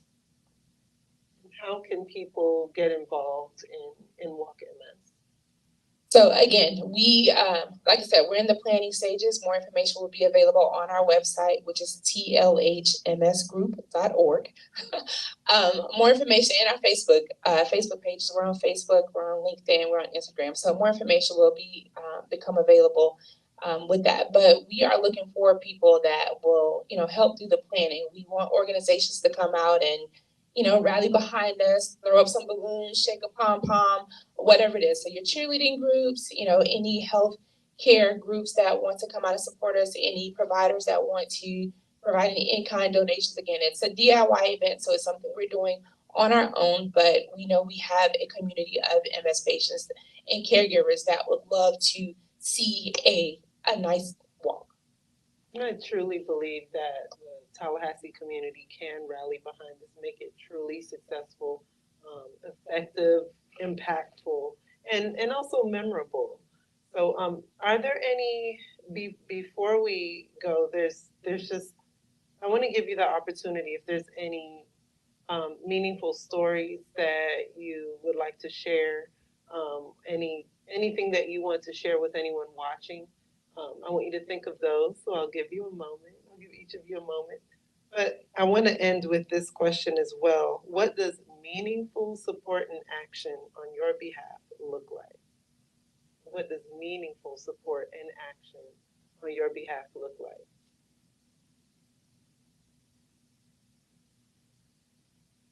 And if you're just joining us, we're having a conversation about living with multiple sclerosis, or MS. The ladies have been gracious to share their experiences, their stories. We've even had a couple of laughs. I'll never look at the beach the same way. But right now we want to talk about how to pull together real support for the community. I heard it referred to as an invisible disease, but we don't want anyone dealing with this on their own or feeling invisible. So thank you for sharing your stories today. And is there anything that you'd like to share? I mean, there's 911, the ambulance, they're wonderful. They've been to my house for me numerous times, getting me up, and that stuff. my gosh, I fell out of the car one time in the driveway, and my daughter was like, Mom, I cannot get you. Let's call 911. I was like, oh my gosh. And they came, the ambulance or the fire truck came and got me up, and I was like, thank you. And they said, no, if you need us, we are here for you. I said, well, thank you. So, I mean, they've helped me out a lot, which I'm sure they helped, everyone out a lot. What's nice is that even when we go through difficult times like that, is that we can still laugh about it. And we make jokes about it, and we laugh about it, and people are like, how do you deal with it? How can you joke about it? Well, I've already cried and it didn't go away. So it's here for life. So we might as well just learn to deal with it.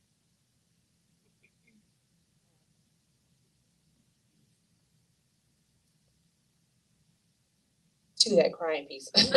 I think that's one of the things, like you said, I've cried about it. Like I said, on my first diagnosis, I had no clue, and I'm still learning. But because it is an invisible disease, it's unpredictable, there's no cure for it.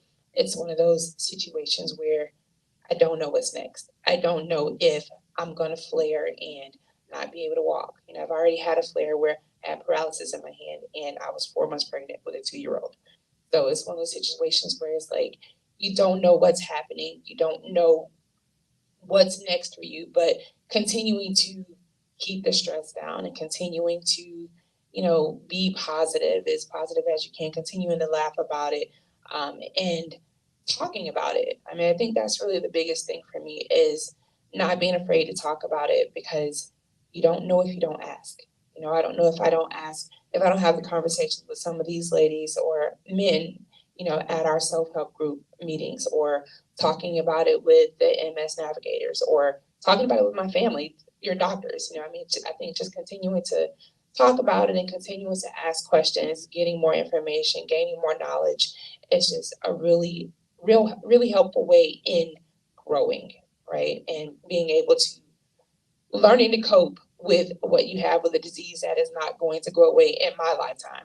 I'm still pretty young, but not going away in our lifetime, right? So it's just something that, we have to learn to live with, but continuing to push forward, continuing to live and not just exist, continuing to survive and thrive, I think it's just the way we are. Just be kind. You don't know what other people are going through. People can be mean, to Miss Debbie's point, people thinking that you're drunk and just not saying anything. Or, we had an incident where, somebody thought Mom was drunk, when we were out to eat. Just be kind. You don't have to say anything or, necessarily, but just be like, hey, are you okay? Do you need anything? Blah, blah, blah. And then if they say no, okay. But, you don't have to be ugly to people, because you never know what anybody's going through. And it just makes the world a better place, to be completely honest, Because if it was the other way around, you would want somebody to be kind to you. And I guess I'm thinking that we need a lot more resources. We are in the capital city, and because we all go to multiple doctors. We don't just go to one. We have a neurologist, you have occupational therapist, you have this, you have that. And even with insurance doesn't cover everything that we need. So I deal with a lot of pain. So even my doctor had written a prescription for a massage. Well, guess what? My insurance doesn't cover it. They cover my chiropractic and acupuncture and everything, but it doesn't cover that. Or if we're out, and some days it is very hard to walk. Like we had to walk here. And it's like, there is not a lot of handicapped parking spaces. Or even walking down the street with the sidewalks, I'm already unsteady. So I don't know if I'm going to wind up on the ground or not. And if I do, usually people do help me up. But it's like, and they're like, why are you laughing? I was like, oh, I wake up with bruises. So, but we just need a lot more resources, or even things that we could go and exercise. Like, I love Zumba, and I used to go to Zumba, but it is not exactly the same thing trying to go to Zumba because, yeah, it doesn't look pretty at all now. But I think with that, as a part of, again, going back to the community engagement, that is some of the things that we've talked about is the lack of resources. I don't say the lack of resources, the resource need that we have in Tallahassee, increasing our neurology, MS specialists in neurology, and having opportunities that may allow us to do research in Tallahassee. I mean, there are a lot of us that are dealing with MS that go to Mayo in Jacksonville, they go to UF, they go to Dothan. There are some patients that leave Tallahassee and go to Johns Hopkins in Utah to see an MS specialist. So we have a lot of great neurologists in Tallahassee, and we all have a lot of great doctors that we see now, but just kind of increasing that knowledge, and that I think, again, kind of goes back to the growth and being able to allowing our MS specialists to support us as MS patients, and our local representatives, speaking out with them and speaking to those representatives, being an advocate and talking to them and say, hey, our medicine costs a lot of money. Mine costs $8,000 a month. That's a lot of money. And I know that is on the low end of some of the other medications that some people are taking. So, prescription and drug costs, there are a lot of things that the MS Society is working on, and a lot of issues that we have to deal with as patients, insurances and things like that. So our community engagement team, we've talked about it. Those are things that we are trying to continue to push for locally, but also nationally. The MS Society is also working on those things as well. Incredible. I want to say on behalf of everyone that's watching, you are probably thinking, I'm just sharing my story. I'm just sitting on a panel, doing the best that I can. But what you've done today is truly impactful. It's powerful. I learned, and I know that many of you watching have learned as well. And we had a comment that said, that called you warriors. You're probably thinking, oh, we're not warriors.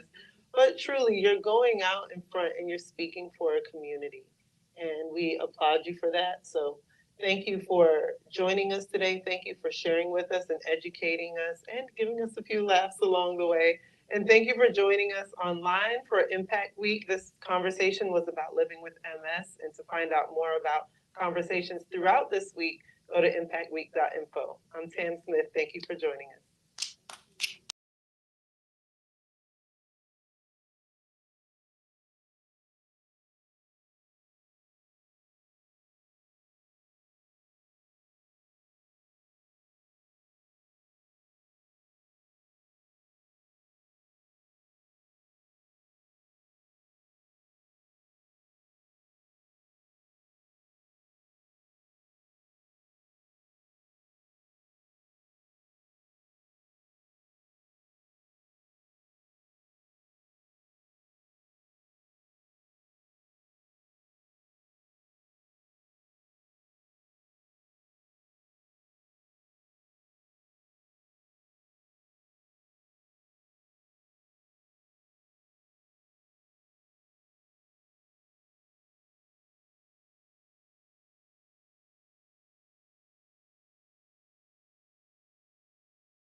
with you guys.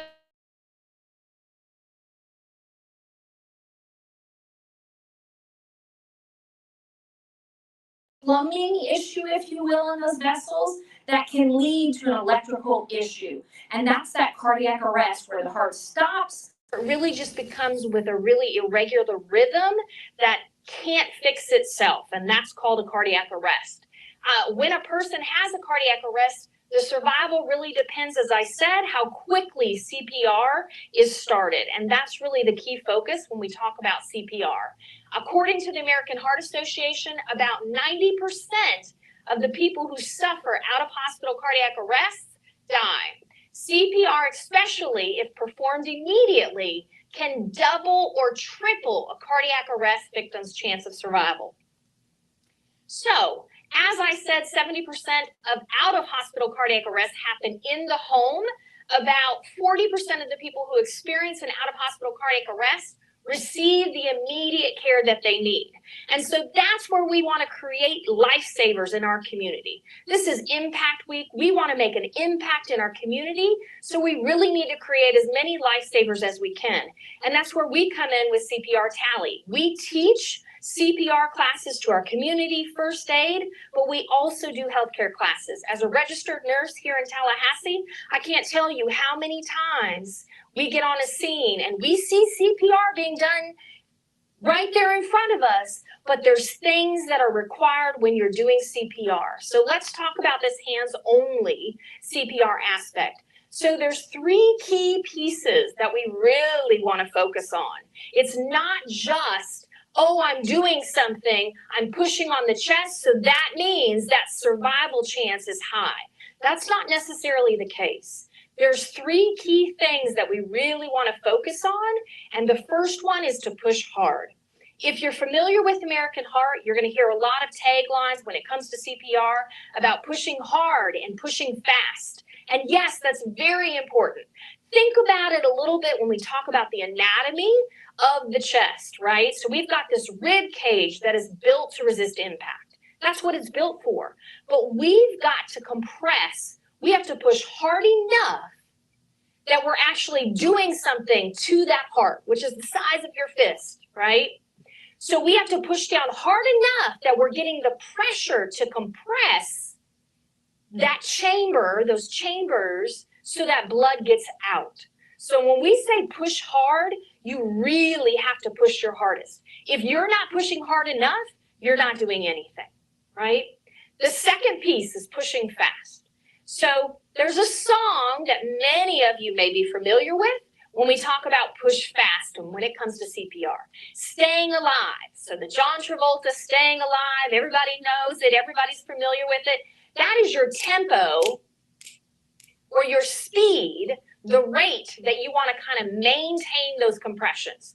And just to make sure we're all on the same page, when I say hands-only CPR, I'm literally saying all we're doing is compressions. That's it. Hands-only CPR. There's no breaths. And the science supports it, but we got to do it right. Right is the key word. So we're going to push fast. If we put a number to it, it's 100 to 120 compressions per minute. So it's that tempo of that staying alive, okay?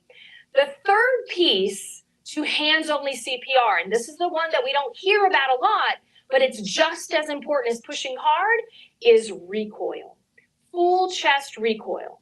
So when we talk about recoil, we say, well, what's recoil? Recoil is allowing the chest to come back up to its original position each and every time you perform a compression. So we want full chest recoil every time, and think of recoil as refill. So recoil actually allows those chambers in the heart to refill back up with blood.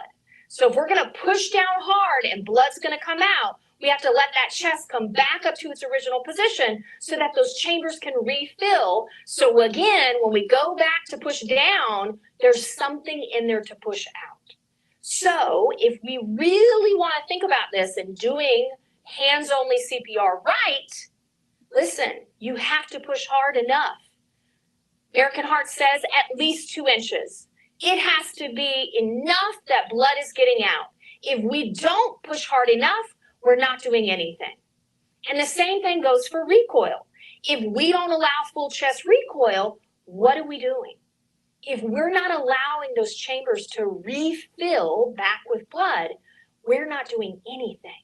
So if we're not putting our all into this, we may be doing something, but are we really doing something? So when we talk about that immediate care, responding quickly, there's so much that goes into it besides just saying, I know CPR, you just push on the chest. There's so much more behind that. And that's really important to really understand so that when we get on the scene, we're seeing CPR truly being done so that the outcome, that chance of survival is great when the advanced care gets on the scene. Because every minute without CPR being done or being done correctly, the chance of survival drops 10%. And that's not what we want to see. So we want to make every minute count. Honestly, in fact, we want to make every single second count because that's what it boils down to. Seconds add up to minutes. So we want to make every minute, every second count because this may not be your loved one, but it's somebody's loved one. And so we want to respond quickly. So when we push hard and we push fast and we have full chest recoil, we want to make it count. But let's back up a little bit. We want to make sure that we kind of do an initial assessment. So when we talk about hands-only CPR, we don't want to forget about calling 911 and going to get an AED, okay? 911 is going to activate our emergency response system so that our paramedics, our EMTs, that ambulance from Leon County gets on the scene with those advanced resources. But we also want to remember to say, somebody go get the AED. The AED is the automated external defibrillator. It is the machine that is automated that we see in our community. They're in state buildings, they're in schools, they're in gyms and medical practices. They're all over in our community. You will see them often when you're going into a public area and you see that heart with that lightning bolt through it. That is the AED. Many people don't think about it like this, but if we really want to put this into perspective and why it's so important that in that initial assessment that we don't forget about the AED is because CPR in adults does not usually resuscitate them. CPR in adults buys time, which is again the importance of doing it correctly. So you're buying time for those advanced resources. And one of those advanced resources is the AED. So we want to make sure that when we're saying, you call 911, you go get an AED. Find the closest AED that you can. The great thing is there's a registry, so our 911 Consolidated Dispatch Agency could tell you where the closest one is if you're not sure, because we really want to get the AED on the scene within 3 to 5 minutes, ideally, if not sooner, of course, okay?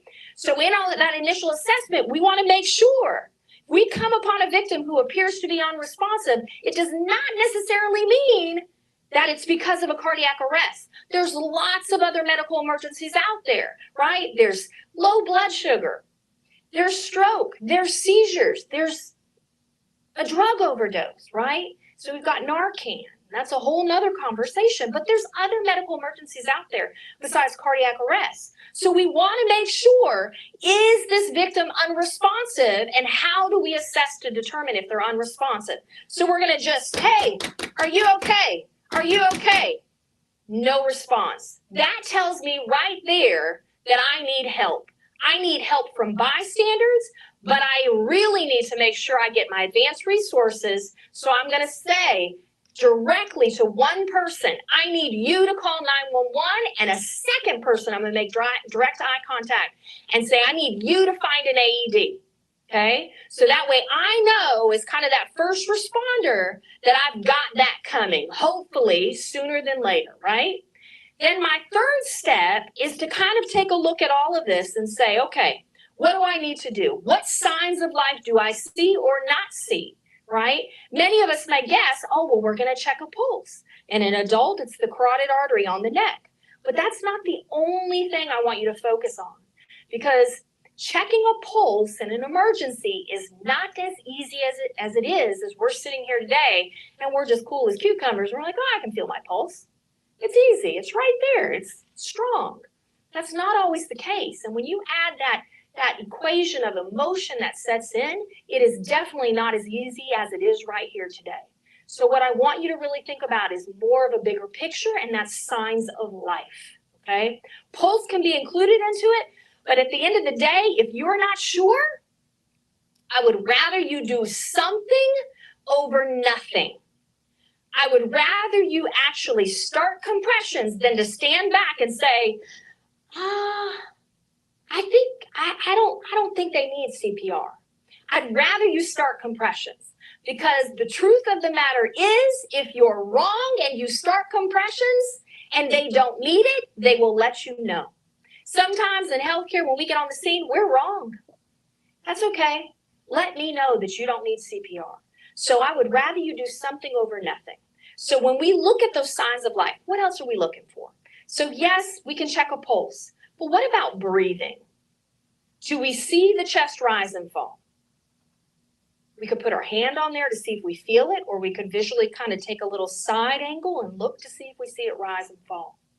Do we see any type of movement on the body? Something so slight as just some twitching of the fingers or the toes. Listen, when your heart is not beating adequately and you see any twitching of the fingers or those toes, that means the blood flow is getting to it. Probably not the heart. It could be something else. You're still unresponsive, but it could be something else, okay?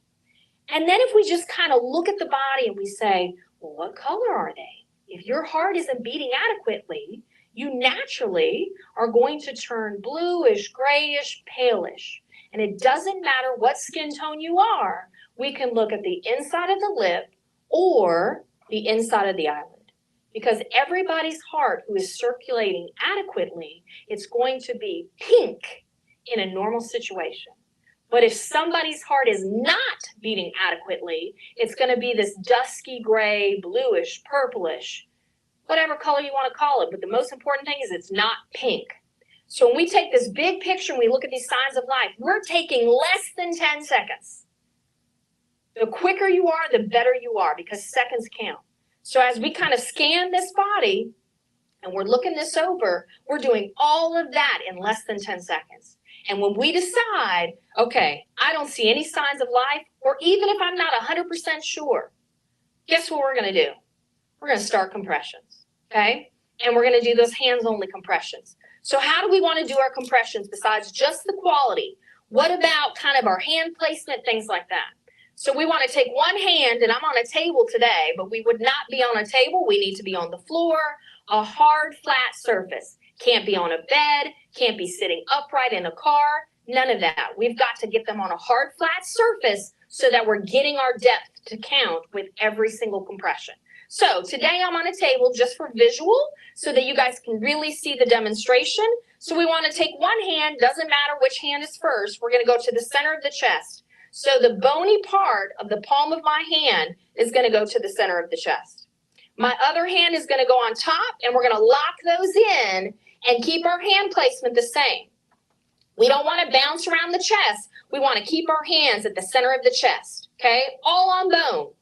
A good landmark is when your ribs come up and someone's laying flat on a hard, flat surface, you're going to see that rib cage come up, and you're going to see kind of where it indexes right at this peak. We want to be about 2 to 3 fingers above that. The most important thing is we want that bony part of our hand to be all on bone, okay? So if you're sitting here and you're feeling your chest, you can kind of feel all the way down and suddenly you hit soft tissue. We don't want soft tissue. We want it to be straight on bone, okay? So bone to bone. Bone here, bone on the center of that chest. We're going to come upright so that we're completely up over our victim. We don't want to be stretched out. We want to put all of our upper body strength and make every compression count. And we're going to push down hard so that blood comes out, okay? And then we want to release it so that that refill happens so blood comes back in. So we want to do this again at the speed of 100 to 120 compressions. And because this is continuous, we're not stopping. It's going to be compressions all the way. Okay, so watch, I'm going to demonstrate it for you. I'm just going to do 30 for you so you can kind of see that tempo, that depth, and that full chest recoil. So 1, 2, 3, 4, 5, 6, 7, 8, 9, 10, 11, 12, 13, 14, 15, 16, 17, 18,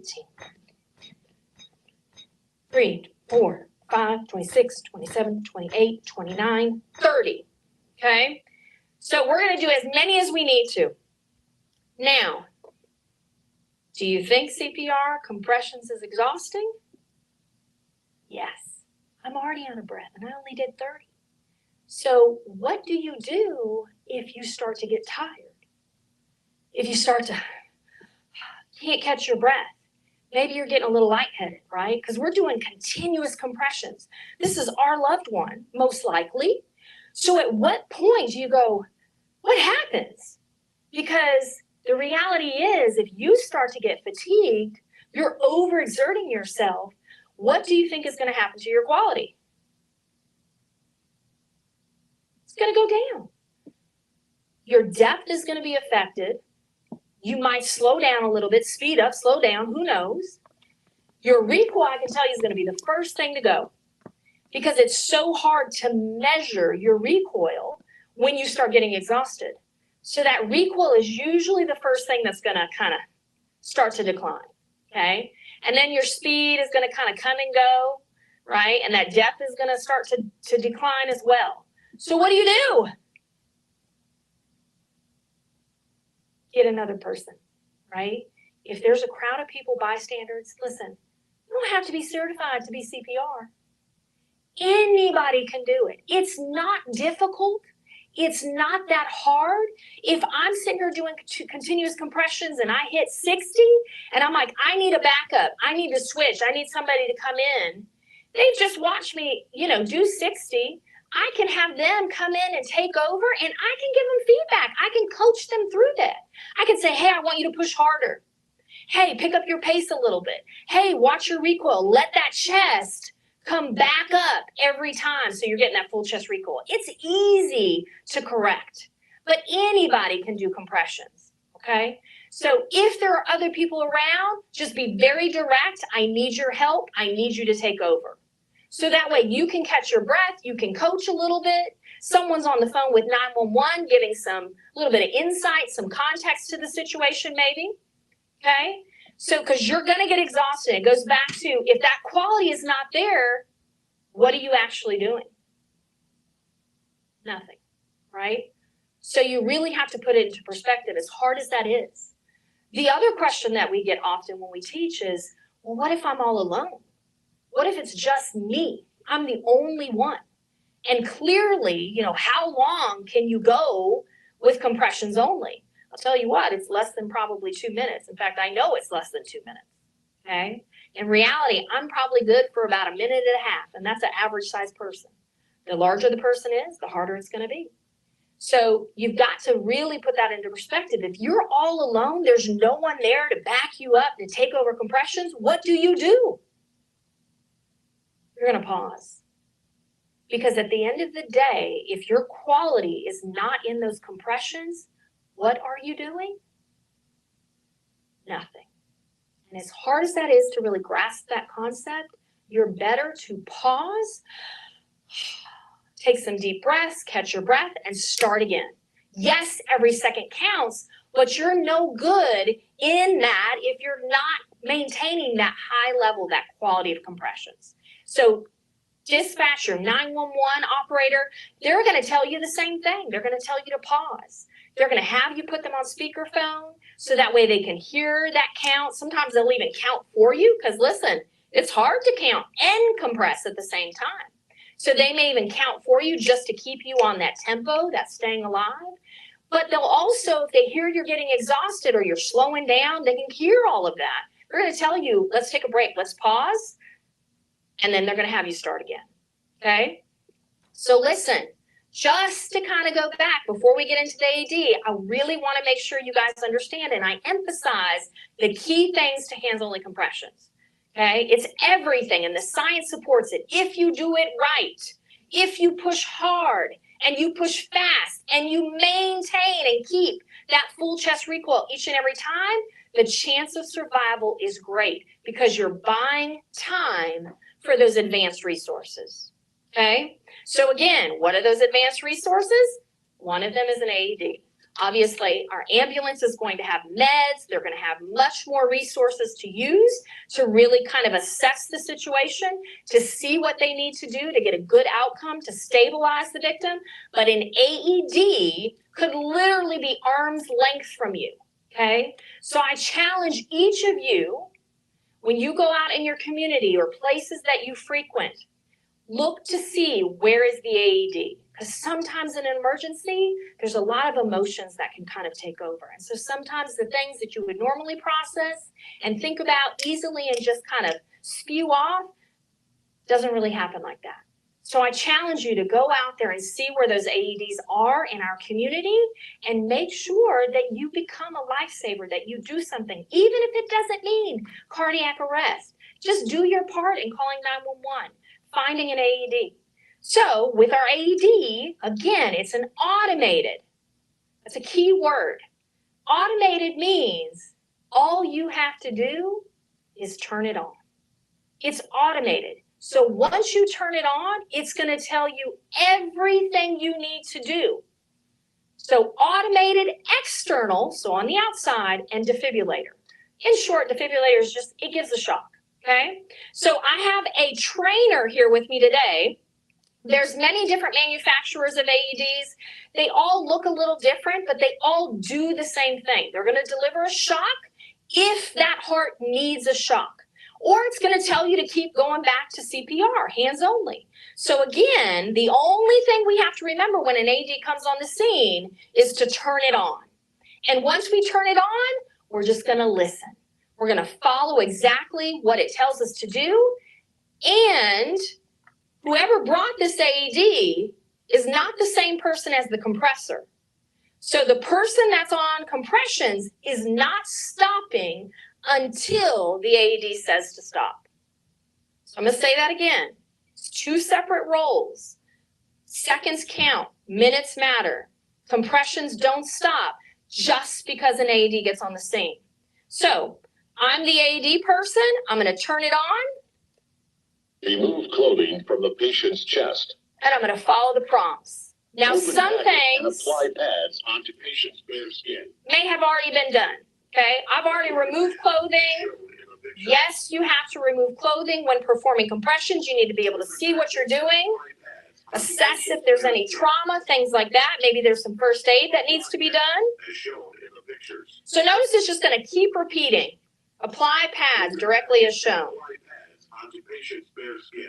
And on the pads, there's pictures. It tells me exactly where it needs to go. It recognizes that I've placed a pad on, so it's going to give me that extra step. I'm going to take that second one. Look at the picture.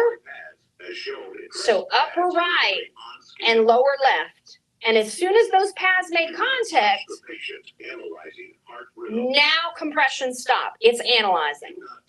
Don't touch. Shock advised. Do not touch the patient. Press the flashing shock button. So I'm clear. You're clear. Is everybody clear? Shock delivered. Begin CPR. There's your tempo, staying alive. So one of the great things about an AED is that all AEDs not only have the prompts to follow to use an AED, but they also have prompts to use for CPR, okay? So it's going to keep you on task with that speed. So once it's on, we don't ever take it off. We just have to remember to turn it on, okay? And now if you caught on, I said when an AED is analyzing, not every analysis of an AED is going to say shock advised. Sometimes the scenario for this particular victim may be different. It could be a non-shockable rhythm or a shockable rhythm. So whatever the AED tells you to do, that's what you're going to do, okay? So if it said no shock advised, resume CPR, that means literally there's no stand clear, there's none of that. You're going to go straight back into your compressions, Okay? So let's kind of recap everything and see if you're ready to be a lifesaver and make an impact in our community. So in our initial assessment, we want to make sure we check for responsiveness. That's step 2, is once you determine that that victim is unresponsive, let's activate our emergency response system by being very direct, make eye contact with one person. I need you to call 911. I need you to go get an AED. That's done. Step 3, now we want to kind of look at the bigger picture to see what do we need to do. Do they need CPR? We're going to kind of take a look at all those signs of life. If we see no signs of life, obviously we're going to start that CPR with those compressions and that hands-only compressions, so no breaths. So we're just going to go straight into our compressions. We're going to push hard, at least 2 inches. But listen, enough that you know you are getting that blood out of those chambers. So when I tell you push hard, I'm really telling you to push your hardest, okay? Make it count. We're going to make sure that we push fast. So we're going to keep that tempo. If we had to put those numbers to it, we're talking about 100 to 120 compressions per minute. Every second count, every minute matters. And lastly, we're going to make sure we have that full chest recoil, allowing that chest to bounce back up so that blood can get back into those chambers. And as soon as that AED gets on the scene, we don't stop compressions. We turn it on, we follow the prompts as soon as those pads make good contact, and it says to stand clear for analysis. That's when we stop our compressions. We let the machine tell us what it wants to do, shock or no shock, whatever it tells you to do, but once it delivers the shock or tells you to go back to those compressions, we're gonna go straight back to those compressions. So Tallahassee, are you guys ready to be lifesavers? I wanna share with you guys a video to see if you think you are ready. Maybe ask yourself, could you do this in an emergency situation? Okay, because at the end of the day, that quality compression makes a huge difference. And if you're not sure, it's always better to do something over nothing. So are you ready, Tallahassee? Let's kind of take a look and challenge you to see if you are.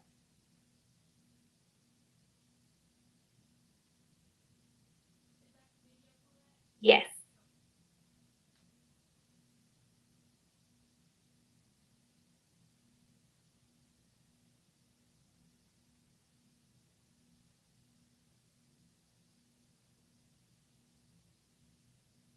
Should be like a play in the center, possibly. Okay. A little technical glitch. Just give us a second. But as we're waiting for the video to come up, I'll just kind of talk about what we do again. We're CPR Tally here in Tallahassee. We consist of or made up of healthcare professionals. We have firsthand experience in emergency cardiovascular care. Sadly, this is something we do on a regular basis. We love to teach our community, again, create as many lifesavers as we can out there, including our healthcare professionals. So I challenge you, if you're interested to learn more information, learn above and beyond hands-only CPR, check us out, take a class. We offer classes daytime, evening, weekends, anytime. It's a 2-year certification. We are a nationwide American Heart Association training center, as well as the American Red Cross and the American Safety Health Institute. We have many locations here in the United States, but Tallahassee is our home base. This is where I'm located. I'd love to see you guys in a class, hopefully sooner than later. Always be proactive rather than reactive. We don't want to initiate, oh, I should have taken a class after something's happened. So just think about that and what that means in being a lifesaver. We have first aid classes too that go above and beyond just the medical emergency of cardiac arrest as well. We ready?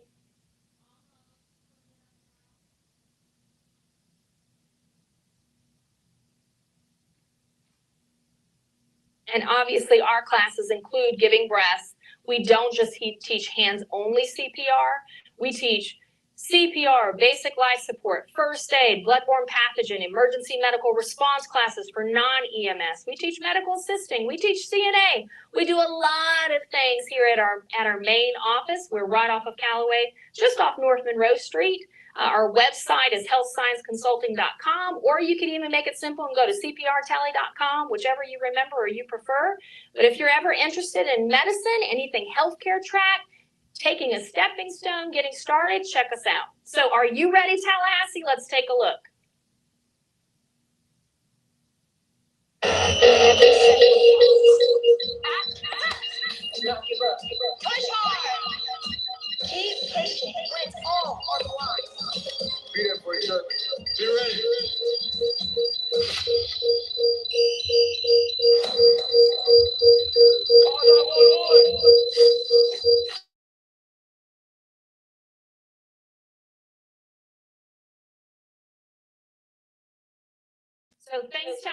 Face Impact Health. Can you guess if one of these foods? It was a pleasure teaching you guys hands-only CPR. If you're interested in coming back and actually practicing the hands-only CPR at 4:30, I look forward to seeing you, and I hope you do.